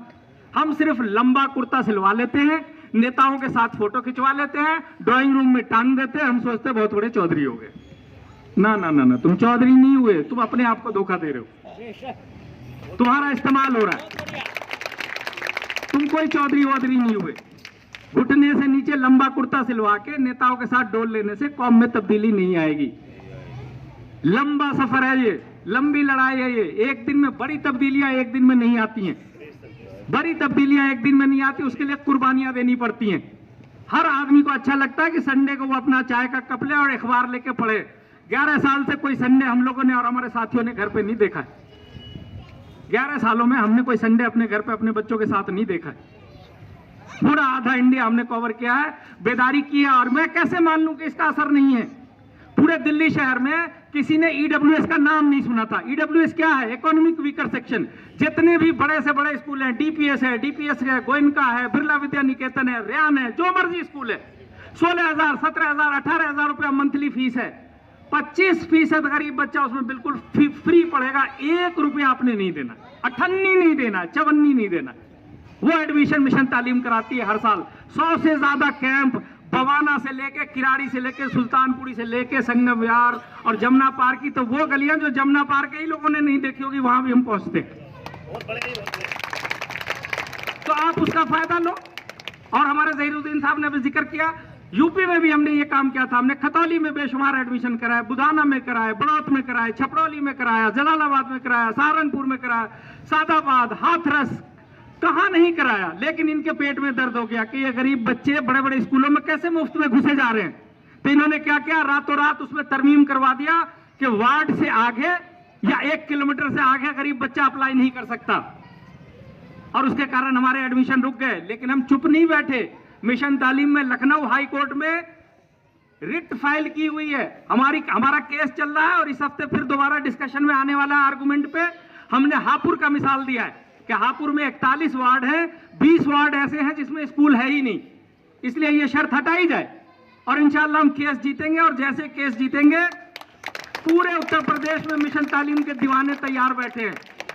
हर गोशे में हमें एक बात की खुशी है कि मिशन तालीम के साथी आप दिल्ली के जिस कोने में कंकर फेंकोगे आपको मिल जाएगा। और ये वो साथी हैं जो बेलौस हैं। मेरी पहली शर्त है कि तुम्हें यहां से कुछ मिलना नहीं है, उस उम्मीद में मत जुड़ना। फी सबीलिल्लाह, अगर तुम रब की रजा के लिए काम करना चाहते हो या जुड़ना चाहते हो तब तो आना, नहीं तो तुम अपने घर बेहतर। हमसे जुड़ने वाला वही जुड़े जिसको रब की रजा लेनी हो, उसकी खुशनुदी लेनी हो, वो जुड़े। हम कुछ और नहीं देंगे, इसका सिला तुम्हें वहां मिलेगा। और 1 रुपया किसी से आप चार्ज नहीं कर सकते। मिशन तालीम की ऑफिस दिल्ली में है, फरीदाबाद में है। और आज आप, बड़ा मुबारक दिन है, आप लोगों के हाथों से मैं गुजारिश करूंगा कि यहां से प्रोग्राम जब खत्म हो तो बिल्कुल बगल में हमारे अरशद भाई ने मिशन तालीम की ऑफिस का इंतजाम किया है। 3री ऑफिस यहां आज खुल रही है, जहां आप बच्चों के एडमिशन, वजीफे, करियर काउंसलिंग, हर चीज की गाइडेंस और फ्री ले सकते। भाई आपको ये नहीं पता कि बच्चे को क्या पढ़ाने से क्या जॉब मिलेगी, हमारे साथी वहां बैठा करेंगे, आप उनसे मशवरा कीजिए। आपको ये नहीं पता बच्ची 10वीं में पढ़ रही है, कौन सा स्कॉलरशिप मिलेगा, आप आइए, हम आपका फॉर्म भरेंगे। और याद रखिए, फ्री ऑफ कॉस्ट भरेंगे। ये बार बार मैं इसलिए कह देता हूं कि क्लियर रहे कि हमारी किसी भी खिदमात की कोई भी 1 रुपये चार्ज नहीं। तो कई सारी स्कीम यूपी में भी चली हुई है, चाहे आधा किलोमीटर 1 किलोमीटर की शर्त अभी लागू है, लेकिन अभी भी कम से कम, जैसे लोनी में हमारे साथी अहमद भाई ने 300-350 बच्चों का 3-4 सालों में मेहनत करा के करा दिया, तो ना 1000 से ही 500 ही सही, कहीं से तो शुरुआत करें। भाई डासना में 500 ही एडमिशन करा दिए तो क्या नुकसान हो गया? तो शुरुआत तो करें, और जब केस जीत जाएंगे तो फिर बड़ी तादाद में करेंगे। और मैंने अभी तफसीर भाई से गुजारिश की थी, मेरा इरादा ये है कि गाजियाबाद के रूरल इलाकों में एक मुहिम टाइप की चलाएं, वहां के सरपंचों को साथ लेके गांव में छोटी सी रैली टाइप निकाल के सरकारी स्कूलों में दाखिला कराएं। हम बार बार ये कह रहे हैं कि हमारे 3% बच्चे ग्रेजुएशन में पहुंच रहे हैं, तो खाली कहने से तो बात नहीं बनेगी ना, उसको फिर इंप्रूव करना पड़ेगा, उसके लिए मेहनत करनी पड़ेगी। और वो तब होगा जब हम गांव गांव में बच्चों की संख्या बढ़ाएंगे। और सरकारी स्कूल को आप हकीर ना समझें। आज हम लोग सरकार में ऑफिसर बने बैठे हैं, तो हमने भी तो उन्हीं गांव के स्कूलों में टाट पे बैठ के पढ़ाई की है। हमारे लिए कौन सी कुर्सी लगी होती थी? टाट भी अपना ही लेके जाना होता था, वहां नहीं होता था। आप अपने घर से लेके जाते थे, फोल्ड करके वहां बिछाते थे, पढ़ के शाम को मोड़ के लेके आना होता था। तो सरकारी स्कूल को हकीर ना समझे, वहां तो बल्कि BA BEd जो टॉपर लोग होते हैं वो टीचर लगते हैं। तो आप गरज मेरा ये है कि सरकारी स्कूल हो, प्राइवेट स्कूल हो, मदरसा हो, मकतब हो, कहीं भी हो, अपने बच्चे को आप तालीम दिलवाएं। इस काम के लिए मिशन तालीम शाना बशाना आपके साथ काम करने को हमेशा तैयार है। हमें आप बुलाइए, हम आपके ताबेदार हैं, हम आपके हुक्म पे हाजिर हो जाएंगे। आप जब बुलाएंगे, जब जो काम निकलेगा, बल्कि अब ये मैं आपसे आज ही बता दिए जा रहा हूं, आज है जनवरी का पहला दिन, 2 महीने के अंदर यूपी का EWS फॉर्म निकलने वाला है। पूरे यूपी में 7 लाख सीट है गरीब बच्चों की, हर साल नहीं हो रहे। तो डासना के यहाँ आज मुझे ये लगता है कि क्रीम लोग बैठे हैं, सारे जिम्मेदार लोग यहाँ बैठे हैं। तो और ज्यादा वादा नहीं, चंदा तो हम लेते नहीं कि आपसे चंदे का वादा लूं। इतना वादा तो कर दो कि अपने अपने मोहल्ले से 5-5 फॉर्म दोगे बच्चों के एडमिशन का, ज्यादा नहीं। हर आदमी 5-5 बच्चों के फॉर्म की जिम्मेदारी ले ले, हमारे मिशन तालीम के दफ्तर में दे दे, उसको आगे भरने अप्लाई करने की जिम्मेदारी हमारी। और जो बच्चियां 9वीं 10वीं 11वीं 12वीं में मुस्लिम माइनॉरिटी लड़कियां हैं, उनके भी फॉर्म आप हमें दीजिए। इस साल का तो डेट निकल गया है। जो बेगम हजरत महल स्कॉलरशिप है, वो भी बड़ी तादाद में हम हर साल पूरे इंडिया में भरते हैं। तो उन लड़कियों को 5,000 9वीं का, 5,000 10वीं का और 6,000 11वीं और 12वीं का 6-6 हज़ार रुपये मिलता है। माना कि बहुत बड़ा अमाउंट नहीं है, लेकिन आपका क्या जा रहा है? जन सेवा केंद्र में 50 रुपए में इनकम सर्टिफिकेट अप्लाई हो जाता है। आप इनकम सर्टिफिकेट, बच्चे का बैंक अकाउंट, आधार कार्ड हमें दे दीजिए, आगे की जिम्मेदारी हमारी। कोई 1 रुपया आपका मार नहीं सकता, क्योंकि जाना पैसा बच्चे के खाते में है।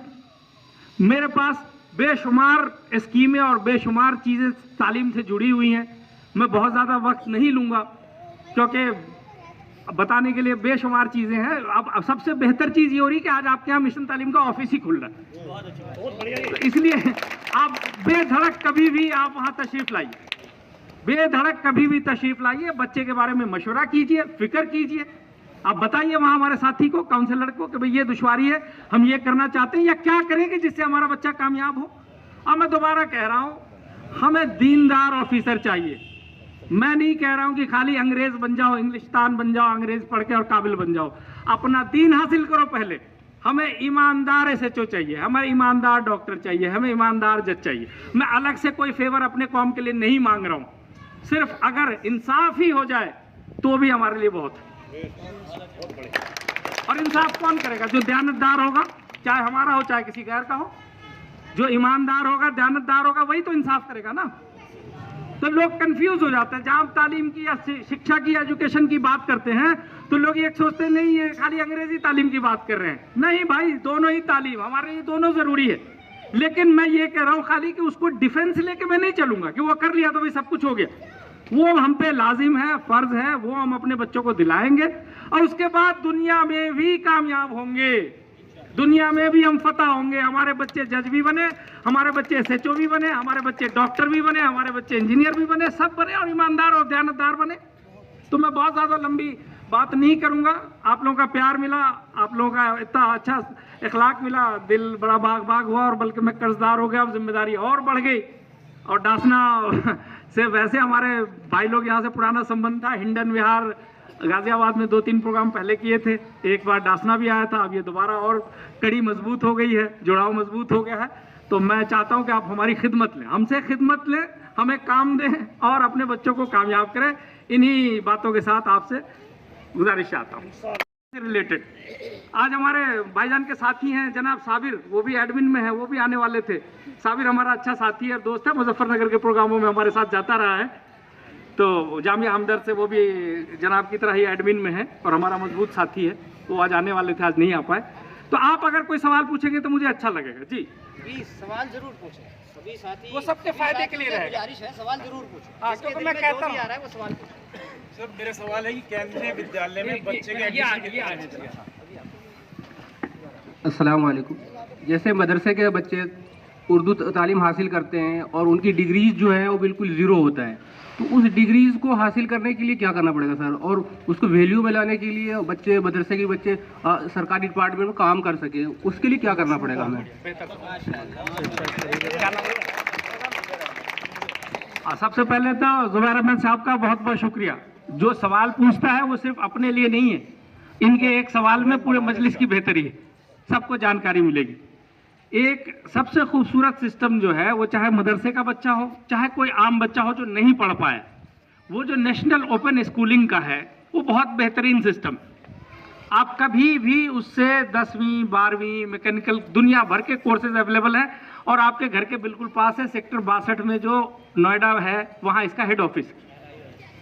तो आप एकदम जाके एडमिशन लीजिए और उसके बाद कोई मदरसे का फर्क नहीं रहेगा। जब आप वो डिग्री वहाँ से कर लेंगे तो आपसे कोई ये नहीं पूछेगा कि आप मदरसे से हैं कि स्कूल से हैं या किस शोबे से ताल्लुक़ रखते हैं। वो डिग्री सबके लिए वैलिड है। एक बार आप वहाँ से कर लें 10वीं 12वीं, फिर उसके बाद आपके पास चॉइस है, आप इग्नो से भी कर सकते हैं, जनाब की जो हमदर्द यूनिवर्सिटी है वहाँ से भी कर सकते हैं, और NIOS तो अपनी जगह है ही। और एक और चीज़ मैं क्लियर कर दूँ, लोगों के जहन में बड़ी गलतफहमी है मदरसे को लेके। मदरसे में सिर्फ 4 से 5% बच्चे हैं हमारे आबादी के। नहीं, चलिए टाइम्स ऑफ इंडिया एक रिलायबल अखबार है तो मैं उसकी रिपोर्ट को मान लेता हूं। हाँ, 4 से 5% बच्चे हैं खाली। तो कोई बहुत ज्यादा बच्चे हमारे, ऐसा नहीं है कि मदरसे में ही सारे जा रहे हैं। और वो जरूरी है भाई, हमें नमाज कौन पढ़ाएगा, हमारी इमामत कौन करेगा, हमें कौम के रहबर, ईमान के भी तो रहबर चाहिए। तो आप भाईजान सबसे पहले बगैर ताखीर के नेशनल ओपन स्कूलिंग में अप्लाई कर दीजिए। और दिल्ली बिल्कुल जुड़ा हुआ है, तो दिल्ली की एक बात बताता चलूँ। अभी पिछले हफ्ते मैंने ग्रुप में डाला है, आप लोगों के पास जो तफसीर भाई या दूसरे लोग ग्रुप में जुड़े हुए हैं उनके पास पहुंचा होगा। दिल्ली में पहली बार ओपन स्कूल वाले को भी स्कॉलरशिप दी जा रही है। तो मैं आपको बता दूं, आपका कोई रिश्तेदार दिल्ली में रहता है और OBC से, अभी वो खाली OBC के लिए शुरू किया है, सारे मुस्लिम्स के लिए नहीं है। अगर OBC मुस्लिम्स हैं तो 9वीं 10वीं में 5,000 और 11वीं 12वीं में 10,000 रुपए की स्कॉलरशिप है, चाहे वो ओपन से कर रहा हो। 10,000 रुपए में तो ओपन का सारा खर्चा ही निकल आएगा। तो अगर कोई बच्चा दिल्ली में आपका रिश्तेदार है, OBC मुस्लिम है, तो उसको बोलिए हमसे रजू करे, हम उसका स्कॉलरशिप फॉर्म भर देंगे। सर आपका कोई सवाल था प्लीज? हाँ, ये तब तक करें तब तक उनका सवाल। माफ़ी चाहूँगा थोड़ा सा, मैं ये थोड़ी इन्फॉर्मेशन दे दूं कि जो अदीब माहिर कामिल जो अलीगढ़ में होता है उससे भी स्ट्रीमलाइन आके आप कॉलेज में दाखिला ले सकते हैं। जैसे BA इस्लामिक स्टडीज करना चाहे, या आलिम फाजिल भी इक्विवेलेंट टू 12th है, या इसमें एक मदरसा बोर्ड होता है, उससे भी आप लोग जो है एक मेन स्ट्रीम में जुड़ सकते हैं और आगे हायर एजुकेशन ले सकते हैं। माशाल्लाह जी, माशाल्लाह जी। इकराम भाई जी, सवाल जनाब, सवाल ले लीजिए। एडमिशन को लेने को। हाँ बिल्कुल बिल्कुल। जिसमें पूछे ना सब सुन लेंगे, सब सुन लेंगे। बिस्मिल्लाहिर्रहमानिर्रहीम। सर, मैं बच्चों के एडमिशन के लिए केंद्रीय विद्यालय में उसके लिए जानकारी चाहता हूँ। मैं पहले तो खुश हुआ था, सवाल से और ज़्यादा खुश हो जा रहा हूँ। वो इसलिए हो जा रहा हूँ कि ये सारी चीज़ों पे हमने काम किया और मैं अभी बैठे बैठे ही आपको किसी एक नंबर बताएं जिस पर मैं भेज दूं कि जिससे आप लोग सारे ग्रुप में डाल दें। केंद्रीय विद्यालय पूरे इंडिया में 400 से ज़्यादा हैं और मैंने पूरी फहरिस्त के साथ सारे ग्रुप में डाला। ये क्या आपको मेहनत ना करनी पड़े पता करने में किस डिस्ट्रिक्ट में कहाँ पे है, क्या कागज़ चाहिए, कब तक अप्लाई करना है, कैसे अप्लाई करना है, कहाँ पे स्कूल है। मिशन तालीम ने अपने 200 हमारे 200 से ज़्यादा व्हाट्सएप ग्रुप हैं। एक काम करो भाईजान, एक काम सवाब का कर दो, जितनी दूर हो इसमें नंबर एक जरा सादे कागज़ पे घुमा दो, सबको मैं व्हाट्सएप में जोड़ देता हूँ, कम से कम जानकारी तो मिल जाएगी इनको। एक कागज़ घुमा दो जरा अहमद भाई। अब अपना नाम और व्हाट्सएप नंबर लिख दो, मैं अभी जोड़ देता हूँ। अब आज से जो भी जानकारी मिशन तालीम की तरफ से आती है वो सब आपको भी मिल जाया करेगी। हमने जनाब पूरा पोस्टर बना के पूरे इंडिया में डिस्ट्रीब्यूट किया कि केंद्रीय विद्यालय का ये एडमिशन निकला है, बड़ा मेहरबानी। मैंने क्यों इस पे काम किया मैं आपको थोड़ा तफसील बताता हूँ। जामिया मिल्लिया में IS की कोचिंग होती है, जो हाँ आप क्या भी होती है, तो जो कोचिंग के इंचार्ज हैं तारिक साहब, उनका मेरे पास मैसेज आया कि भाई मिशन तालीम वालों को आप ये कहिए कि वो केंद्रीय विद्यालय पे काम करें खास। उसकी वजह क्या है कि ज़्यादातर बच्चे जो IAS IPS में सिलेक्ट हो रहे हैं वो केंद्रीय विद्यालय बैकग्राउंड के बच्चे सिलेक्ट हो रहे हैं। क्यों हो रहे हैं? क्योंकि वहाँ बचपन से NCERT की बुक पढ़ाई जाती है। प्राइवेट स्कूल वाले प्राइवेट पब्लिशर की बुक लगाते हैं अपने कमीशन के चक्कर में, NCERT की नहीं लगाते। जबकि केंद्रीय विद्यालय में 6ठी क्लास में दाखिला होता है, 5वीं में जब आपका बच्चा होता है आपको एंट्रेंस देना है। अब याद कर लीजिए, जो बच्चा 5वीं में होता है वो एंट्रेंस एग्जाम देता है, फिर उसका 6ठी में एडमिशन होता है केंद्रीय विद्यालय में। और उससे बड़ी खूबसूरत बात यह है कि एक बार जब एडमिशन हो जाता है ना उसको रहने का खर्चा, ना उसको हॉस्टल का खर्चा, कोई भी खर्चा नहीं बेयर करना है गार्जियन को, सब सरकार बेयर करती है। और बेहतरीन से बेहतरीन असातिज़ा होते हैं वहाँ, इसलिए उनका सिलेक्शन सारे कॉम्पिटिटिव एग्जाम में होता है। तो मैं आज ही भेजूंगा, मैं नंबर आप लोगों का ले रहा हूँ, शाम तक ग्रुप में ऐड करके, बल्कि उसका नाम मैं रखूंगा मिशन तालीम डासना, उस ग्रुप का नाम रखूंगा मिशन तालीम डासना, तो जिसमें आगे सारी जानकारी आपको बदस्तूर पहुंचती रहेगी। बस एक गुजारिश है, तालीम के अलावे और जो इंफॉर्मेशन वेरीफाइड ना हो, बराए मेहरबानी उसको उसमें ना डालिएगा, मजबूरन मुझे फिर निकालना पड़ेगा, क्योंकि बहुत सारे ग्रुप हैं, इतना वक्त नहीं किसी के पास कि लायानी चीज़ों को देख पाएं। तो इसलिए अगर तालीम से रिलेटेड कोई जानकारी आपके पास हो और वो भी कंफर्म्ड, सुनी सुनाई नहीं, तभी आप ग्रुप में डालिएगा, नहीं तो हम अपनी तरफ से हर तरह की जानकारी आपको उस ग्रुप में देते रहेंगे। और आप अपना नंबर खसूसन दे दीजिएगा, केंद्रीय विद्यालय का आज ही आपको हम भेज देंगे। और सवाल बच्चे आप लोग पूछो ना, कुछ बच्चे पूछो, बच्चों का सवाल जरा अच्छा होता है, ज़हीन होते हैं बच्चे, ताज़ा दिल होता है, ताज़ा दिमाग होता है। पूछो बेटा, आप लोग पूछो कुछ। चलिए तब तक आप भी कुछ पूछ सकते हैं। देखिए उनके केंद्रीय विद्यालय के सवाल से सबको जानकारी मिली ना, तो पूछने से फायदा है, अगर आप पूछेंगे तो फायदा होगा, प्लीज पूछिए। कोई बात नहीं, जहन अभी है, हम लोग 10-15-20 मिनट यहाँ पे हैं, और कोई जहन में किसी का सवाल आ जाए, हाँ ये हुई ना बात, तब तक आप लोग सोचिए। अस्सलाम वालेकुम रहमतुल्लाहि व बरकातहू। मैं ये पूछना चाह रहा हूँ कि जो इस क्राइटेरिया में नहीं आ रहे हैं, 1 लाख से ऊपर वाले हैं, वो नर्सरी से अपने बच्चे को कौन से स्कूल में एडमिशन करा सकते हैं? सरकारी स्कूल में, जिसमें ये केंद्र विद्यालय जैसे स्कूल में। देखिए इनके फिर से इनका एहसानमंद हूँ, इन्होंने सवाल पूछा तो मुझे याद आया कि मैं इस स्कीम के बारे में तो बताना ही भूल गया। आप लोगों की मोहब्बत में ऐसा जज्बाती हुआ कि जो स्कीम थी वो बताना भूल गया। हालांकि आप लोगों ने सबने पढ़ लिया होगा, फिर भी मैं आसानी के लिए एक बार बता देता हूँ। ये पोस्टर हमने दिल्ली के लिए बनवाया था, लेकिन ये यूपी पे भी लागू है, क्योंकि एक ही तरह के कागजात दोनों जगह मांगे जाते हैं। रूल क्या है, मैं रिपीट करता हूँ, दिल्ली हो चाहे उत्तर प्रदेश हो, जितने भी प्राइवेट स्कूल हैं उसमें 25% सीट गरीब बच्चों के लिए रिजर्व रखी गई। मैं गरीब कह रहा हूँ, मैंने एक बार भी नहीं कहा मुसलमान, SC ST OBC, मैंने कुछ नहीं कहा, मैंने गरीब बोला। अब दुख की बात यह है कि आज की डेट में हमसे ज्यादा गरीब कौन है, तो सबसे ज्यादा हक हमारा ही है। लेकिन अब कैसे सरकार मान ले कि मैं गरीब हूं? मेरी जुबान कह देने से थोड़ी कोई मान लेगा कि मैं गरीब हूं या अमीर हूं। तो सरकार ने 3 कागज तय किए कि इन 3 में से कोई एक है आपके पास, तो हम आपको जरूरतमंद मान लेंगे और आपके बच्चों का मुफ्त दाखिला दे देंगे। पहला है, अगर 1 लाख रुपए से कम का बना हुआ इनकम सर्टिफिकेट हो। कुछ चीजों में दिल्ली बेहतर है, कुछ चीजों में यूपी बेहतर है। अब बेहतर कैसे? दिल्ली में इनकम सर्टिफिकेट बताना लाख कोशिशों के बावजूद थोड़ा अभी भी मुश्किल है, वहां दलालों का दबदबा है, और लाख रुपए से कम बनाने के लिए बहुत परेशान करते हैं, इतने पैसे लगेंगे, उतने पैसे लगेंगे। मुझे रिकॉर्ड पे ये बात नहीं कहनी चाहिए, लेकिन ये एक सच्चाई है। लेकिन यूपी में इनकम सर्टिफिकेट बनाना आसान है। यहाँ पे जन सेवा केंद्र खुले हुए हैं हर जगह, 50 से 100 रुपया वो लेता है, अप्लाई कर देता है, आपका 10 दिनों में बन के आ जाता है। तो अगर आपके पास लाख रुपए से कम का सर्टिफिकेट है, आप हकदार हैं। आप डासना के प्राइवेट स्कूलों में आपके बच्चों का हम फॉर्म भर देंगे, इंशाल्लाह नाम आएगा, एडमिशन हो जाएगा। दूसरा, अगर आपके पास BPL का राशन कार्ड है, BPL का बिलो पॉवर्टी लाइन का राशन कार्ड है, तो भी आप हकदार हैं। और तीसरा, आपके पास SC ST या OBC का जाति प्रमाण पत्र है। तो मैं ये आपसे अर्ज कर रहा हूं कि ये तीनों कागज नहीं चाहिए, इस बात पे ध्यान दीजिएगा। मैंने खासकर या को रेड कलर से लिखा है कि आपका ध्यान जाए उस पर। या लिखा है मैंने, इसका मतलब तीनों में से कोई एक कागज है तो आपका काम हो गया। या तो इनकम सर्टिफिकेट, या BPL राशन कार्ड, या जाति प्रमाण पत्र, तीनों नहीं, तीनों में से कोई एक है, आपका काम हो गया। बच्चे का आधार किसके पास नहीं है, वो उन डॉक्यूमेंट पे मैं ज्यादा जोर नहीं देता, बिकॉज आजकल सबके पास है। अब अपना मोबाइल नंबर, ये सारा फोटो स्टेट मिशन तालीम के दफ्तर में दे दीजिए, उसके आगे की जिम्मेदारी हमारी, हम बार बार कह ही रहे हैं आपसे। अब भाईजान का सवाल था गवर्नमेंट कॉलेज का। जो केंद्रीय विद्यालय हैं, सैनिक विद्यालय हैं, इस तरह के जो स्पेशल स्कूल हैं, उनका एंट्रेंस होता है एडमिशन का, क्योंकि सीटें कम होती। लेकिन आम जो गवर्नमेंट को स्कूल खुले हुए हैं, चाहे वो डासना में है, चाहे वो लोनी में है, चाहे दिल्ली के किसी कोने में है, उसके लिए कोई अलग से क्वालिफिकेशन की जरूरत नहीं है। आपके पड़ोस में जो स्कूल है, आप सारे कागजात लेके जाएं, आपका एडमिशन अपने आप हो जाएगा, उसके लिए कोई बहुत मशक्कत की जरूरत नहीं।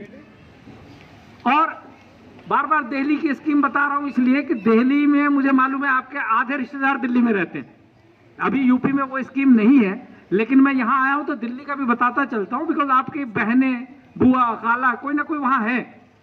दिल्ली में अगर कोई माइनॉरिटी का बच्चा किसी प्राइवेट स्कूल में 1ली से 12वीं क्लास के बीच में अपने जेब से पैसा देके पढ़ रहा है, बात को ध्यान से समझिएगा।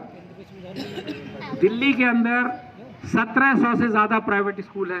पहली बात तो ये मैंने कहा कि 3 से 7 साल का बच्चा है, अगर आपका इन तीनों कागजात में से कोई एक कागज है, दिल्ली में आप कहीं भी रहते हैं, हमारी वेबसाइट पे मिशन तालीम के सारे साथियों का इलाके वाइज नाम और नंबर लिखा हुआ है।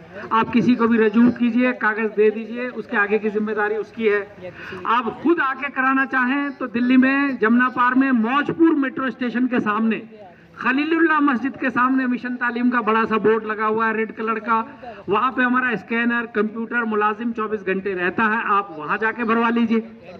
आप चाहें आप हमें मेल कर दीजिए info@missiontalim.org पे या missiontalim@gmail.com पे आप हमें मेल कर देंगे, हम आपसे राब्ता करके आपसे फॉर्म ले लेंगे। तो छोटे बच्चों का एडमिशन मुफ्त कराइए, बड़ा बच्चा जो ऑलरेडी पढ़ रहा है पैसे देके उसका फीस वापस ले लीजिए। ध्यान दीजिएगा, कितनी बड़ी बात है ये। आप अपनी पसंद से आपने बच्चे का एडमिशन कराया, जेब से आप पैसे दे रहे हैं 5000 रुपया फीस। हम आपसे ये कह रहे हैं कि ये फीस हम आपकी वापस करवा देंगे। यकीन है? यकीन हो रहा है? सुनने में अच्छा लगता है? सोच के देखिए, आप 5000 रुपया दिल्ली में अपने बच्चे का फीस दे रहे हैं, प्राइवेट स्कूल में पढ़ने भेज रहे हैं, अपनी पसंद से आपने एडमिशन कराया। मैं ये कह रहा हूं कि आप इनकम सर्टिफिकेट बना लाओ, इसमें से आपके मैं 48,000 रुपये वापस करवा दूंगा। हींग लगे ना फिटकरी। आपसे क्या मांग रहा हूं बताओ? आपसे कुछ मांग रहा हूं? कागज देने आपने, वे आपका कागज तो आप ही दोगे, हम थोड़ी देंगे हमारा कागज। अब अपने कागजात दो, आगे की जिम्मेदारी हमारी। मेरे भाई बार बार कह रहा हूं। और कोई आओ भाई, कोई और पूछो। ये हुई ना बच्ची, शानदार। अस्सलाम वालेकुम सर, आईएस को से ज्वाइन करते हैं। आईएस। आपका नाम क्या है? इरम। और किस क्लास में है आप? 7th। और 6th में कितने मार्क्स आए थे? कितने परसेंट? 76। ठीक। इरम, बहुत बहुत मुबारक हो। इरम का मीनिंग तो आप लोग जानते होंगे। इरम का मीनिंग आप लोग जानते होंगे। उर्दू वाली आईएएस वाला भी दिखा। हाँ सर, लिख दीजिए इस बच्चे के नाम के आईएएस। बिल्कुल। कितना मशहूर शेर है ना, जहाँ नक्शे करम देखते हैं, खरामा खरामा इरम देखते हैं। आपने ये शेर सुना होगा। इरम जन्नत के माने हैं। तो बच्ची, आपके जज्बे को सलाम। पूरी मजलिस में दुआ करते हैं अल्लाह सुन रहा हो कि बच्ची की ख्वाहिशात को अल्लाह पूरा करे और इसको ज़रूर आईएएस बनाए। सबसे अच्छी बात और पहली बात ये जानने की है बच्चे कि आईएएस या कोई भी कॉम्पिटिटिव एग्ज़ाम जो इस तरह का यूपीएससी है या स्टेट पब्लिक सर्विस कमीशन है, उसके लिए ग्रेजुएशन की डिग्री चाहिए, खा वो किसी भी सब्जेक्ट में। आपने उर्दू से ग्रेजुएशन किया, आपने पर्शियन से ग्रेजुएशन किया, आपने हिस्ट्री से किया, पॉलिटिकल साइंस किया, फिजिक्स से किया, बायोलॉजी से किया, केमिस्ट्री से किया, उसकी कोई शर्त नहीं। और एक और बात है कि आपने चाहे ग्रेजुएशन केमिस्ट्री से किया, आप चाहे तो दूसरा सब्जेक्ट लेके भी पेपर दे सकते हैं, ज़रूरी नहीं कि आप केमिस्ट्री लें। पर्शियन बीच में अच्छा स्कोर कर रहा था, तो बहुत सारे बच्चे जिन्होंने हिस्ट्री से ऑनर्स किया हुआ था और पर्शियन आती थी, ये थोड़ा उस्तादों से सीख लिया, तो वो पर्शियन से सब्जेक्ट लेके देते थे। तो आपको बेटा पहला टारगेट रखना है लाइफ में कि मुझे ग्रेजुएशन अच्छे से अच्छे मार्क्स से करना है। पहला शर्त ये। अभी आपका मार्क्स अच्छा है, लेकिन मैं आपको थोड़ा सा तकलीफ पहुंचाऊंगा आपके जहन को कि 76 आज के दौर के हिसाब से बहुत अच्छा नहीं है, और मेहनत की जरूरत है आपको, और मेहनत की आपको जरूरत है। जब दिल्ली में रिजल्ट आता है, आप टाइम्स ऑफ इंडिया उठा के देखिए कि 99% से ऊपर मार्क्स लाने वाले बच्चे 25,000 से ऊपर जा रहे हैं। 99% वाले बच्चों का दिल्ली यूनिवर्सिटी के कॉलेजेस में, अच्छे कॉलेजेस में दाखिला नहीं हो रहा है। ये एक सच्चाई है। तो चाहे 76 आप अभी ला रही हैं, अच्छी बात है। मैं आपसे कहूंगा कि आपको और मेहनत की जरूरत है और आप खूब मेहनत कीजिए, आगे बढ़िए। और ग्रेजुएशन पहले, सबसे पहले ग्रेजुएशन अपने पसंद के सब्जेक्ट में कीजिए। उसके बाद मिशन तालीम से आप यंग एज में जुड़ी गई हैं, इंशाल्लाह हम आपकी काउंसलिंग करते रहेंगे और आपको आगे का रास्ता बताते रहेंगे। एक और मेरा दिल कह रहा था कि आप लोगों से शेयर करता चलूं। हम एनसीआर में रहते हैं। अब आप कहेंगे इसमें कौन सी बड़ी बात है, लेकिन मैं आपसे बात बताऊं कि आप एनसीआर में रहते हैं, बड़े खुशकिस्मत है, अल्लाह आप पे मेहरबान है, तभी आप एनसीआर में। आप बोलेंगे नहीं यहाँ तो इतना प्रदूषण है, इतना सब कुछ है, फिर आप क्या कह रहे हैं खुशकिस्मत है। आप बलिया चले जाओ, गोरखपुर चले जाओ, पीलीभीत चले जाओ, और जिस बच्चे को 20-30 किलोमीटर बस लेके या 40 किलोमीटर लेके कॉलेज जाना पड़ रहा है, उससे पूछो जरा कि खुशकिस्मत वो है कि नहीं, आप हो कि वो है। जिसको स्कूल 10 किलोमीटर जाना पड़ता हो, 15 किलोमीटर जाना पड़ता हो, उस बच्चे से पूछो कि वो खुशकिस्मत है या आप खुशकिस्मत हो। आप ऐसी जगह पे रहते हो कि जहां हर 2 किलोमीटर में 4 स्कूल हैं। आप कम से कम कोशिश में अपने बच्चे को कामयाब कर सकते हैं, इसलिए आप खुशकिस्मत हैं। आप इसलिए खुशकिस्मत हैं कि आपके पड़ोस में दिल्ली है, जहां पे 8-9 सेंट्रल यूनिवर्सिटी हैं। कहां पे है इतनी यूनिवर्सिटी, बता दीजिए आप मुझे। वहां पे जवाहरलाल नेहरू यूनिवर्सिटी, वहां पे यूनिवर्सिटी ऑफ दिल्ली, वहां पे जामिया यूनिवर्सिटी, वहां पे जामिया हमदर्द, वहां पे आईपी यूनिवर्सिटी, वहां पे अंबेडकर यूनिवर्सिटी, वहां पे इग्नो यूनिवर्सिटी, और बेशुमार जाने कितनी इतनी यूनिवर्सिटी कहीं पे है। तो आप खुशकिस्मत है कि आप एनसीआर में रहते हैं, और फिर भी हम अपने बच्चों को नहीं पढ़ाएंगे तो जिम्मेदार कोई और नहीं है। मैं बार बार कहता हूं, अगर जो आज हमारी हालत है इसके लिए कोई जिम्मेदार है तो इकरामुल हक, और इकरामुल हक जैसे यहाँ पे जितने जिम्मेदार साथी बैठे हैं वो, दूसरा और कोई नहीं। हम अपनी दुनिया में मस्त रहे, अपने खाने पीने में मस्त रहे, अपने भाइयों की फिक्र नहीं की। बदहाली की वजह वो है, मैं बार बार कह रहा हूं कि 10 तरह का डिस्क्रिमिनेशन हमारे साथ हुआ होगा या होता है, पॉलिटिकली, रिलीजियसली, सोशली, लेकिन किसी ने आज तक मेरे बच्चे का हाथ नहीं पकड़ा है कि भाई तुम पढ़ने क्यों भेज रहे हो। तो आज अगर बच्चा हमारा नहीं पढ़ा है, कामयाब नहीं हुआ है, तो हम जिम्मेदार है, कोई दूसरा जिम्मेदार नहीं। Once again requesting anybody and everybody to please ask question. जरूर पूछिए, सवाल जरूर पूछिए, उसी से चीजें। अरे वाह, अब तो बात ही बन गई, अब तो मौलाना साहब ही आ गए। अस्सलाम वालेकुम सर, मैं मालूम ये करना चाहता हूँ कि अभी दिल्ली का तो आपने बहुत बदला दिया। बहुत सारे बच्चे हमारी नज़रों में भी ऐसे हैं कि वो पहले प्राइवेट स्कूल में पढ़ते थे आसपास में ही, लेकिन फीस न देने की वजह से वो लोग सरकारी स्कूल में गए हैं।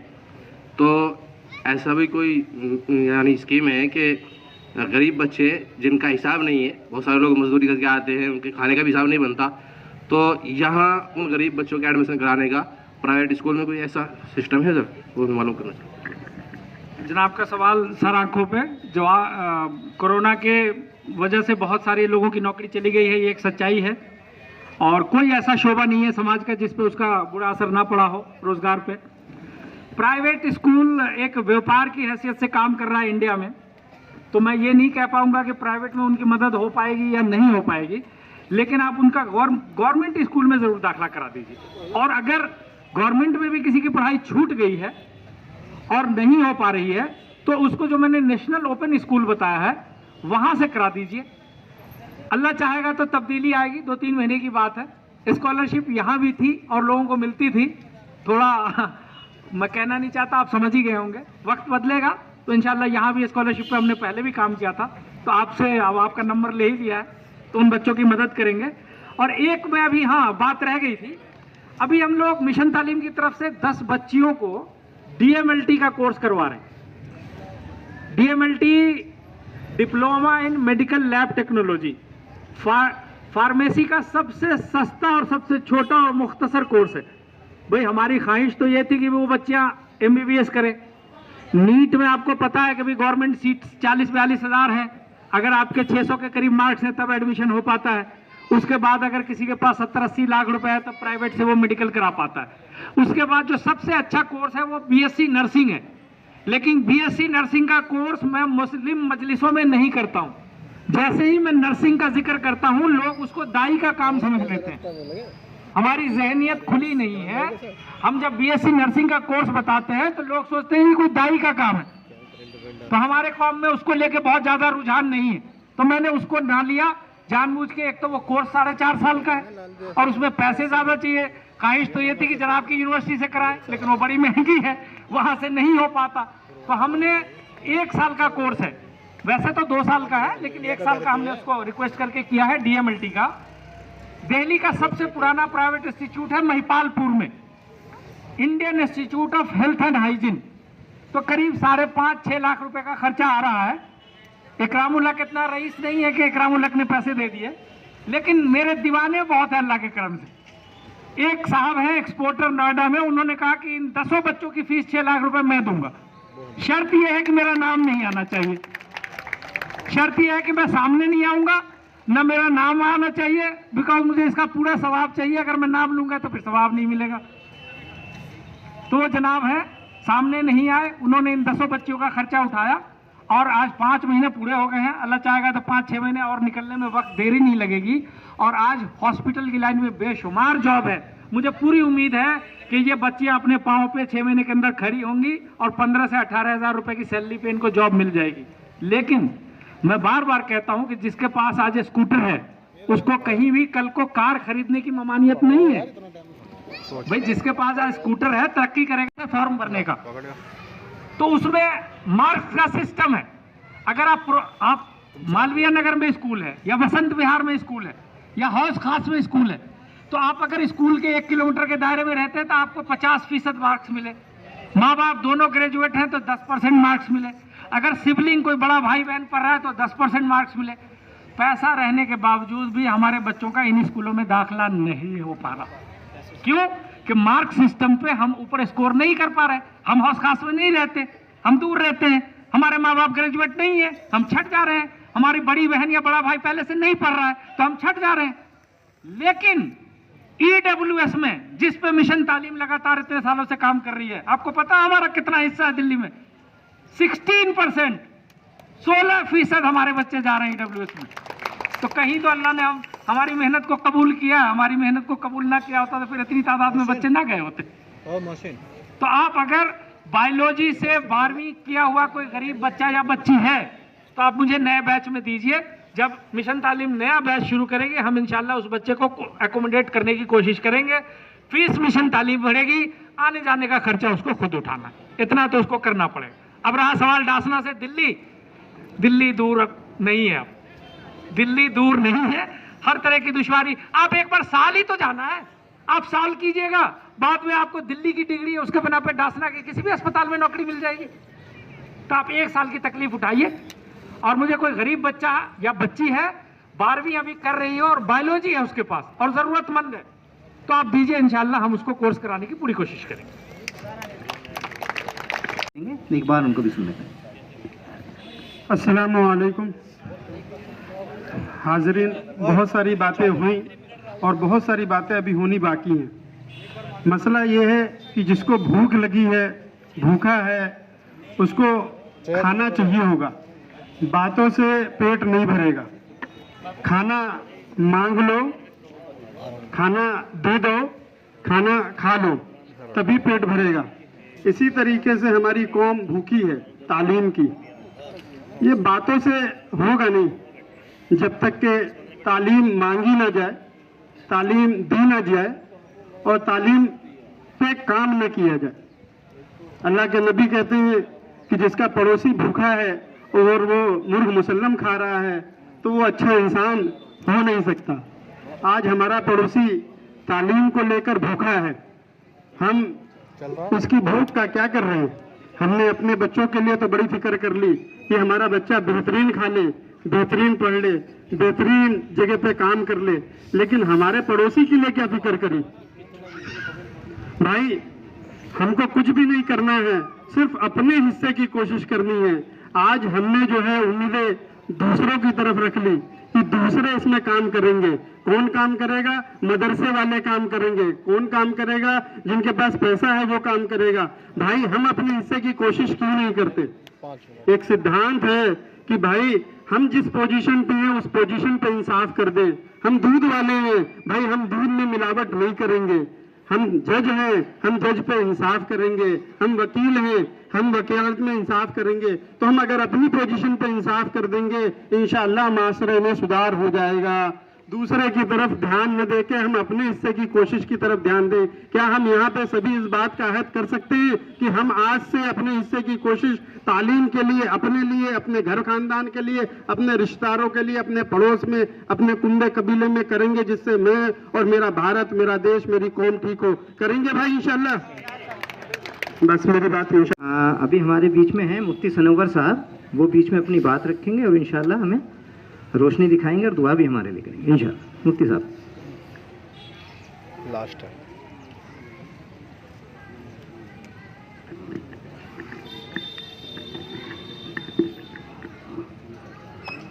अस्सलामु अलैकुम वरहमतुल्लाहि वबरकातुहू।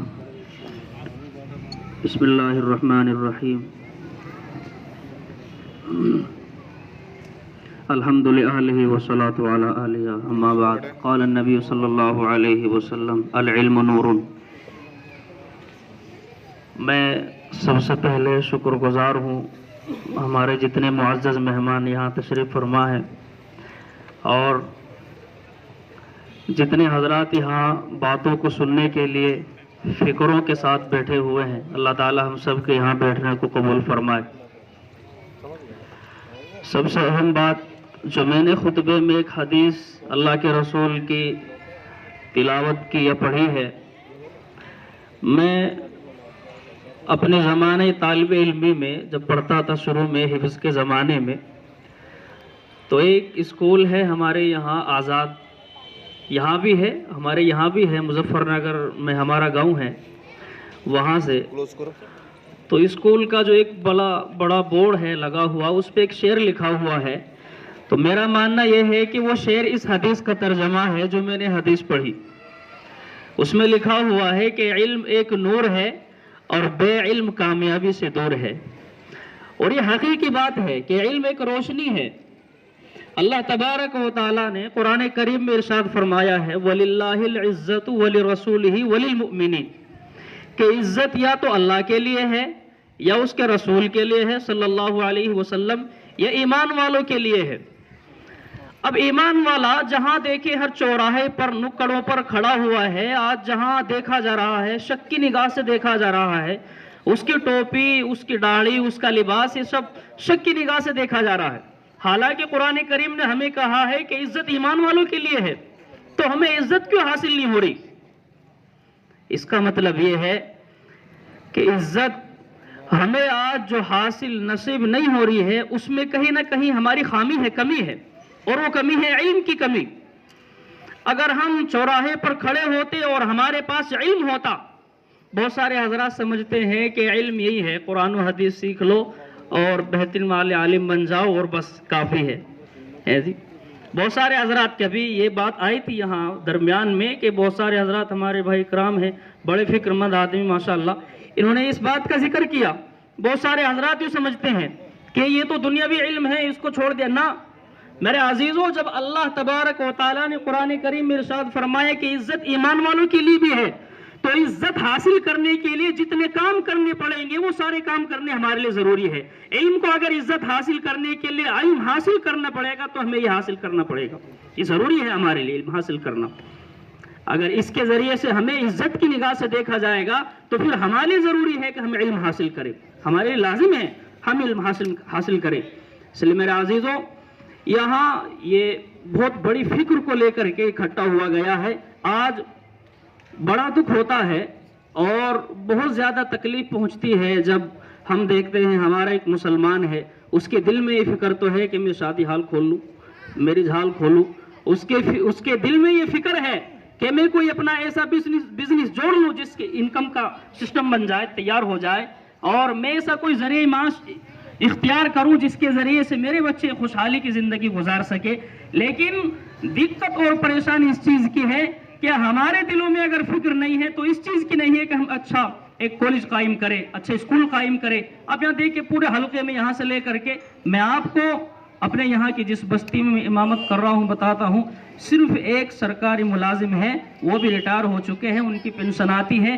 पूरी बस्ती में एक भी सरकारी मुलाजिम नहीं है। पूरी बस्ती में। क्या हमारी कौम को अच्छे वकील की जरूरत नहीं है? हमारी कौम को अच्छे डॉक्टरों की जरूरत नहीं है? और एक सबसे बड़ी खामी हमारे बच्चों में ये आ गई है, या मैं कहूंगा कि बड़ों की कमी है, ये बड़ों की कमी है। और कमी ये है कि जहां हमारे बच्चे ने इंटर किया और इंटर करने के बाद फिर वो घर बैठ जाता है। अब मुझे बताए, इसके आगे आप अपने फ्यूचर का इस्तिकबाल कीजिए, उसकी तैयारी कीजिए। इसके बाद आपको क्या करना है, क्या मिलेगा, इंटर के बाद ये आप तय करेंगे।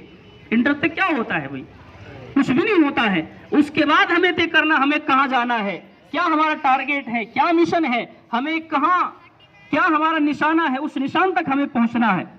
इंटर की और फिर घर बैठ जाते हैं। और होता यह है कि फिर उसके बाद घर वाले मजबूरन उसको कि भाई ये टायर पंचर लगाना सीख लेगा, ये परचून की दुकान खोल लेगा, ये कर ले, ये हमारा मुस्तकबिल नहीं, ये हमारा मुस्तकबिल नहीं होना चाहिए। अगर हमें इल्म के जरिए इज्जत हासिल करनी है तो हमें इल्म सीखना होगा, अच्छे इंस्टीट्यूट कायम करने होंगे, अच्छे कॉलेज बनाने होंगे, अच्छे स्कूल आबाद करने होंगे। और ये हमारी कौम के लिए, हमारे लिए बहुत सख्त ज़रूरी है, ये ज़रूरी है। इसलिए मेरे अजीज़ों, शादी हाल खोलने पर इतनी तवज्जो न दी जाए और दूसरी चीज़ों पर इतनी तवज्जो न दी जाए। आगे मुस्तकिल बच्चों का क्या है, वो अल्लाह के कब्जे में है, अल्लाह के हाथ में है। लेकिन पहले इल्मी एतबार से, तालीमी एतबार से अपने आप को इतना मजबूत बना लिया जाए। अल्लाह के हुजूर, मैं एक बस ये आखिर बात बता करके अपनी बात को ख़त्म करता हूँ, और ये उस सवाल का जवाब है उस बात का। अल्लाह के हुजूर सल्लल्लाहु अलैहि वसल्लम, कुरान करीम अरबी में नाजिल हुआ, आपकी ज़बान अरबी, आप अरब के रहने वाले, लेकिन जब कैसर किसरा को फतह करना था और ज़रूरत इस बात की पड़ी कि इस तालीम को फारसी ज़बान वालों तक भी पहुंचाया जाए, तो अल्लाह के हुजूर सल्लल्लाहु अलैहि वसल्लम ने सहाबी हज़रत अबू बकर सिद्दीक़ रज़ी अल्लाह तआला अन्हु को बुलाया और आपसे कहा कि आप फारसी ज़बान सीखिए। अगर अरबी सब कुछ होता, उर्दू सब कुछ होता, तो अल्लाह के हुजूर, और आपने फिर एक फारसी ज़बान के माहिर को बुलाया और उनसे पूछा, भाई आप कितने दिन में सिखा सकते हैं, क्या आपकी फीस होगी? उन्होंने कहा, मैं 3 महीने में सिखा दूंगा। हज़रत अबू बकर सिद्दीक़ का जहन कवी था, आप ताकतवर ज़हीन थे, आपने 1 महीने में उस ज़बान को हासिल कर लिया। लेकिन आपने उस तालीम, उस सिखाने पर उसको 3 महीने की उजरत दी, 3 महीने की उजरत दी।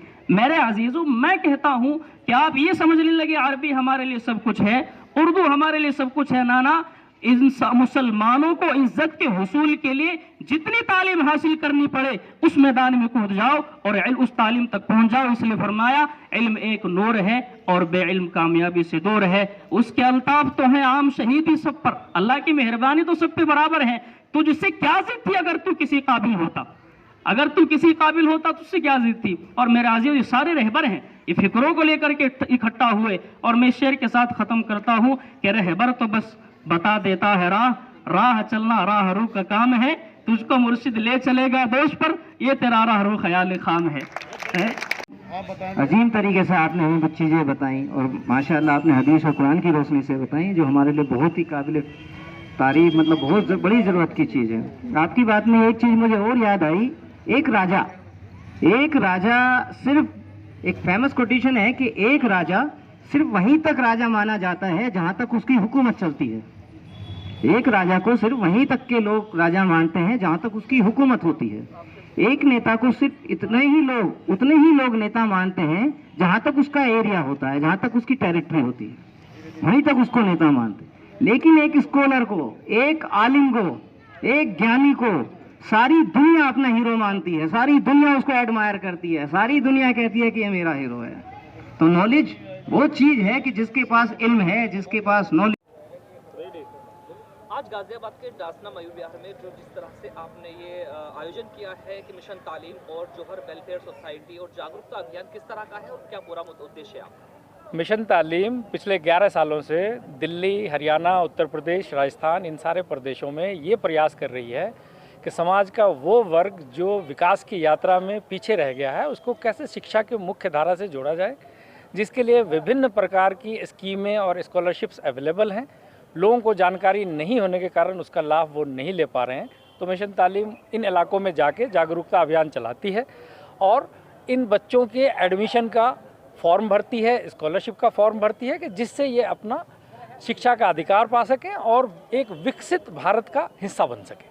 कितने प्रांतों में जो है मिशन तालीम काम कर रही है? मिशन तालीम लगभग 6 स्टेटों में काम कर रही है। मुख्य रूप से अभी हम हरियाणा, दिल्ली और उत्तर प्रदेश में कर रहे हैं, लेकिन साथ में हमारे साथी बिहार, उत्तराखंड और झारखंड और राजस्थान इन जगहों पे सक्रिय हो रहे हैं और धीरे धीरे वहाँ के बच्चों का भी हम स्कॉलरशिप वगैरह का फॉर्म लगातार भर रहे हैं।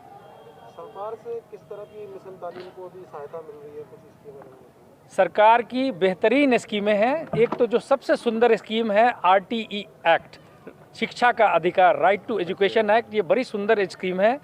ये स्कीम ये कहती है कि पूरे इंडिया में जितने भी प्राइवेट स्कूल हैं, चाहे वो बड़ा से बड़ा हो, 15,000 20,000 भी चाहे उसकी फ़ीस क्यों ना हो मंथली, उसमें 25% बच्चा बिल्कुल मुफ्त पढ़ेगा। और ये जानकारी लोगों में नहीं है। इस जागरूकता को लेकर हम अलग अलग क्षेत्रों में हर साल अपना ऑनलाइन कैंप लगाते हैं, जहां हमारी टीम अपना लैपटॉप, इंटरनेट, प्रिंटर सब लेके जाती है और इन गलियों में जा के इन बच्चों का ऑनलाइन मुफ्त फॉर्म भरते हैं और इनका हम एडमिशन में मदद करते हैं और बड़ी संख्या में लोग इसका फ़ायदा ले रहे हैं। कई सालों में मैंने परिवर्तन देखा है कि बड़ी तादाद में लोग, इससे बड़ी खुशी की बात क्या होगी कि लोग पूरे साल हमें फ़ोन करते हैं कि सर फॉर्म कब निकलने वाला है। इससे ही हमें पता चलता है कि हमारा संडे को निकलना और बाकी दिन प्रयास करना कामयाब रहा है, ये रायगा नहीं गया है। जब बड़ी तादाद में लोग खुद फ़ोन करके हमसे पूछते हैं तो बड़ी प्रसन्नता होती है कि लोगों में जागरूकता आई। अच्छा सर, आपके इस जाफना क्षेत्र में है, किस तरह से बच्चे जुड़ेंगे? क्या आपने कोई ऐसा सेंटर भी खोला है जिससे कि आप उनकी जो है जो कामना है वो पूरी हो पाए? आज बड़ा शुभ दिन है। आज इस प्रोग्राम के तुरंत बाद मिशन तालीम का ऑफिस डासना में हम लोग इनॉग्रेट करने जा रहे हैं और आपसे निवेदन करूंगा कि आप वहां भी शामिल हो।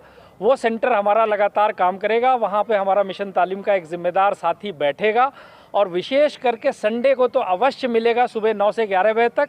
आप अपने बच्चों का कैसे मुफ्त एडमिशन होगा, कैसे स्कॉलरशिप मिलेगा, कौन सा कोर्स करने से जल्दी कामयाबी मिलेगी, कौन सा कोर्स करने से क्या जॉब मिलेगी, इन सारी चीज़ों की जानकारी आकर आप अपने बच्चों के बारे में वहाँ से ले सकते हैं।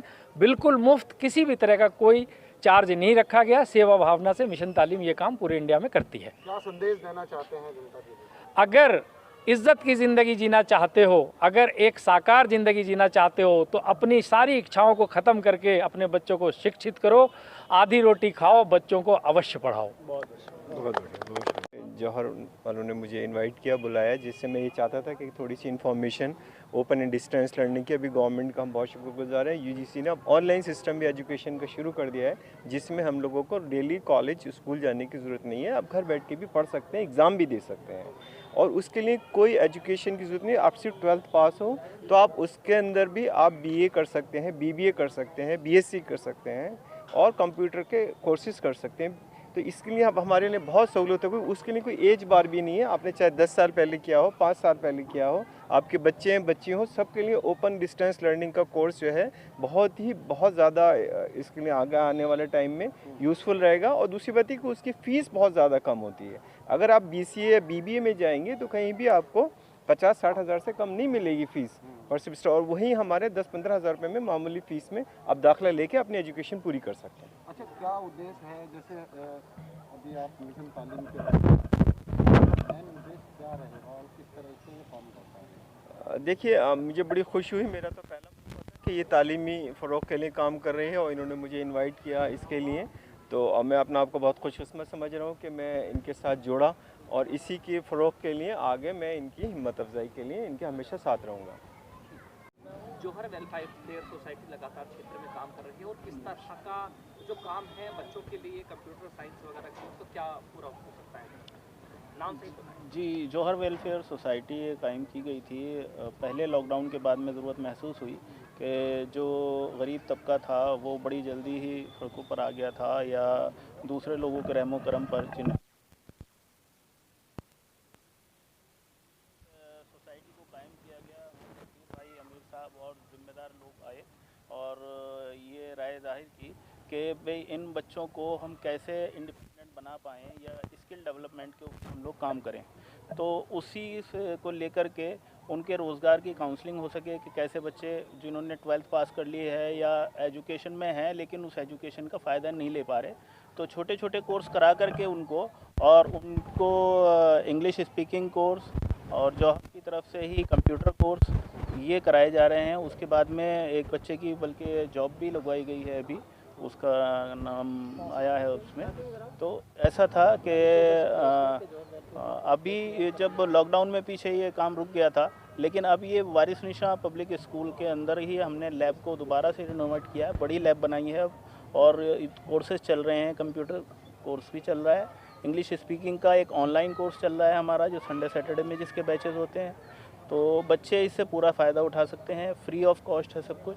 आगे हमने करियर काउंसलिंग के लिए भी पूरा एक रोड मैप तैयार किया हुआ है, और अब हमारी खुशकिस्मती है कि हम मिशन तालीम के साथ मिल गए हैं। तो हमारा ये भी एक मोटिव था पहले कि जितनी भी तंजीमें इंडिया नेशनल लेवल पे काम कर रही हैं और हम उनको फ़ायदा अगर नहीं दे सकते तो हम बच्चों को कम से कम उनका हाथ पकड़ के अपने इलाके से उन तंजीमों के हाथ में दे दें कि जो काम हम नहीं कर पा रहे वो लोग कर रहे हैं, तो वो लोग उनसे मदद मिल सके।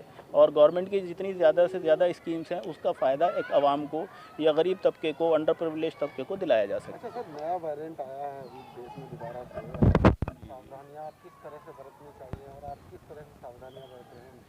जी, कोविड को लेकर के हमारा पूरा एक साफ वो है कि जो कि गवर्नमेंट ने बताया गया है रूल्स एंड रेगुलेशंस, उसको सभी फॉलो करें। हम अपने स्कूल्स में भी हमारे अभी बल्कि हमने लास्ट वीक में ही जो है वैक्सीन का कैंप हमने अपने स्कूलों में कराया है। 2 स्कूल हैं हमारे, अलीदारा और वारिस निशा।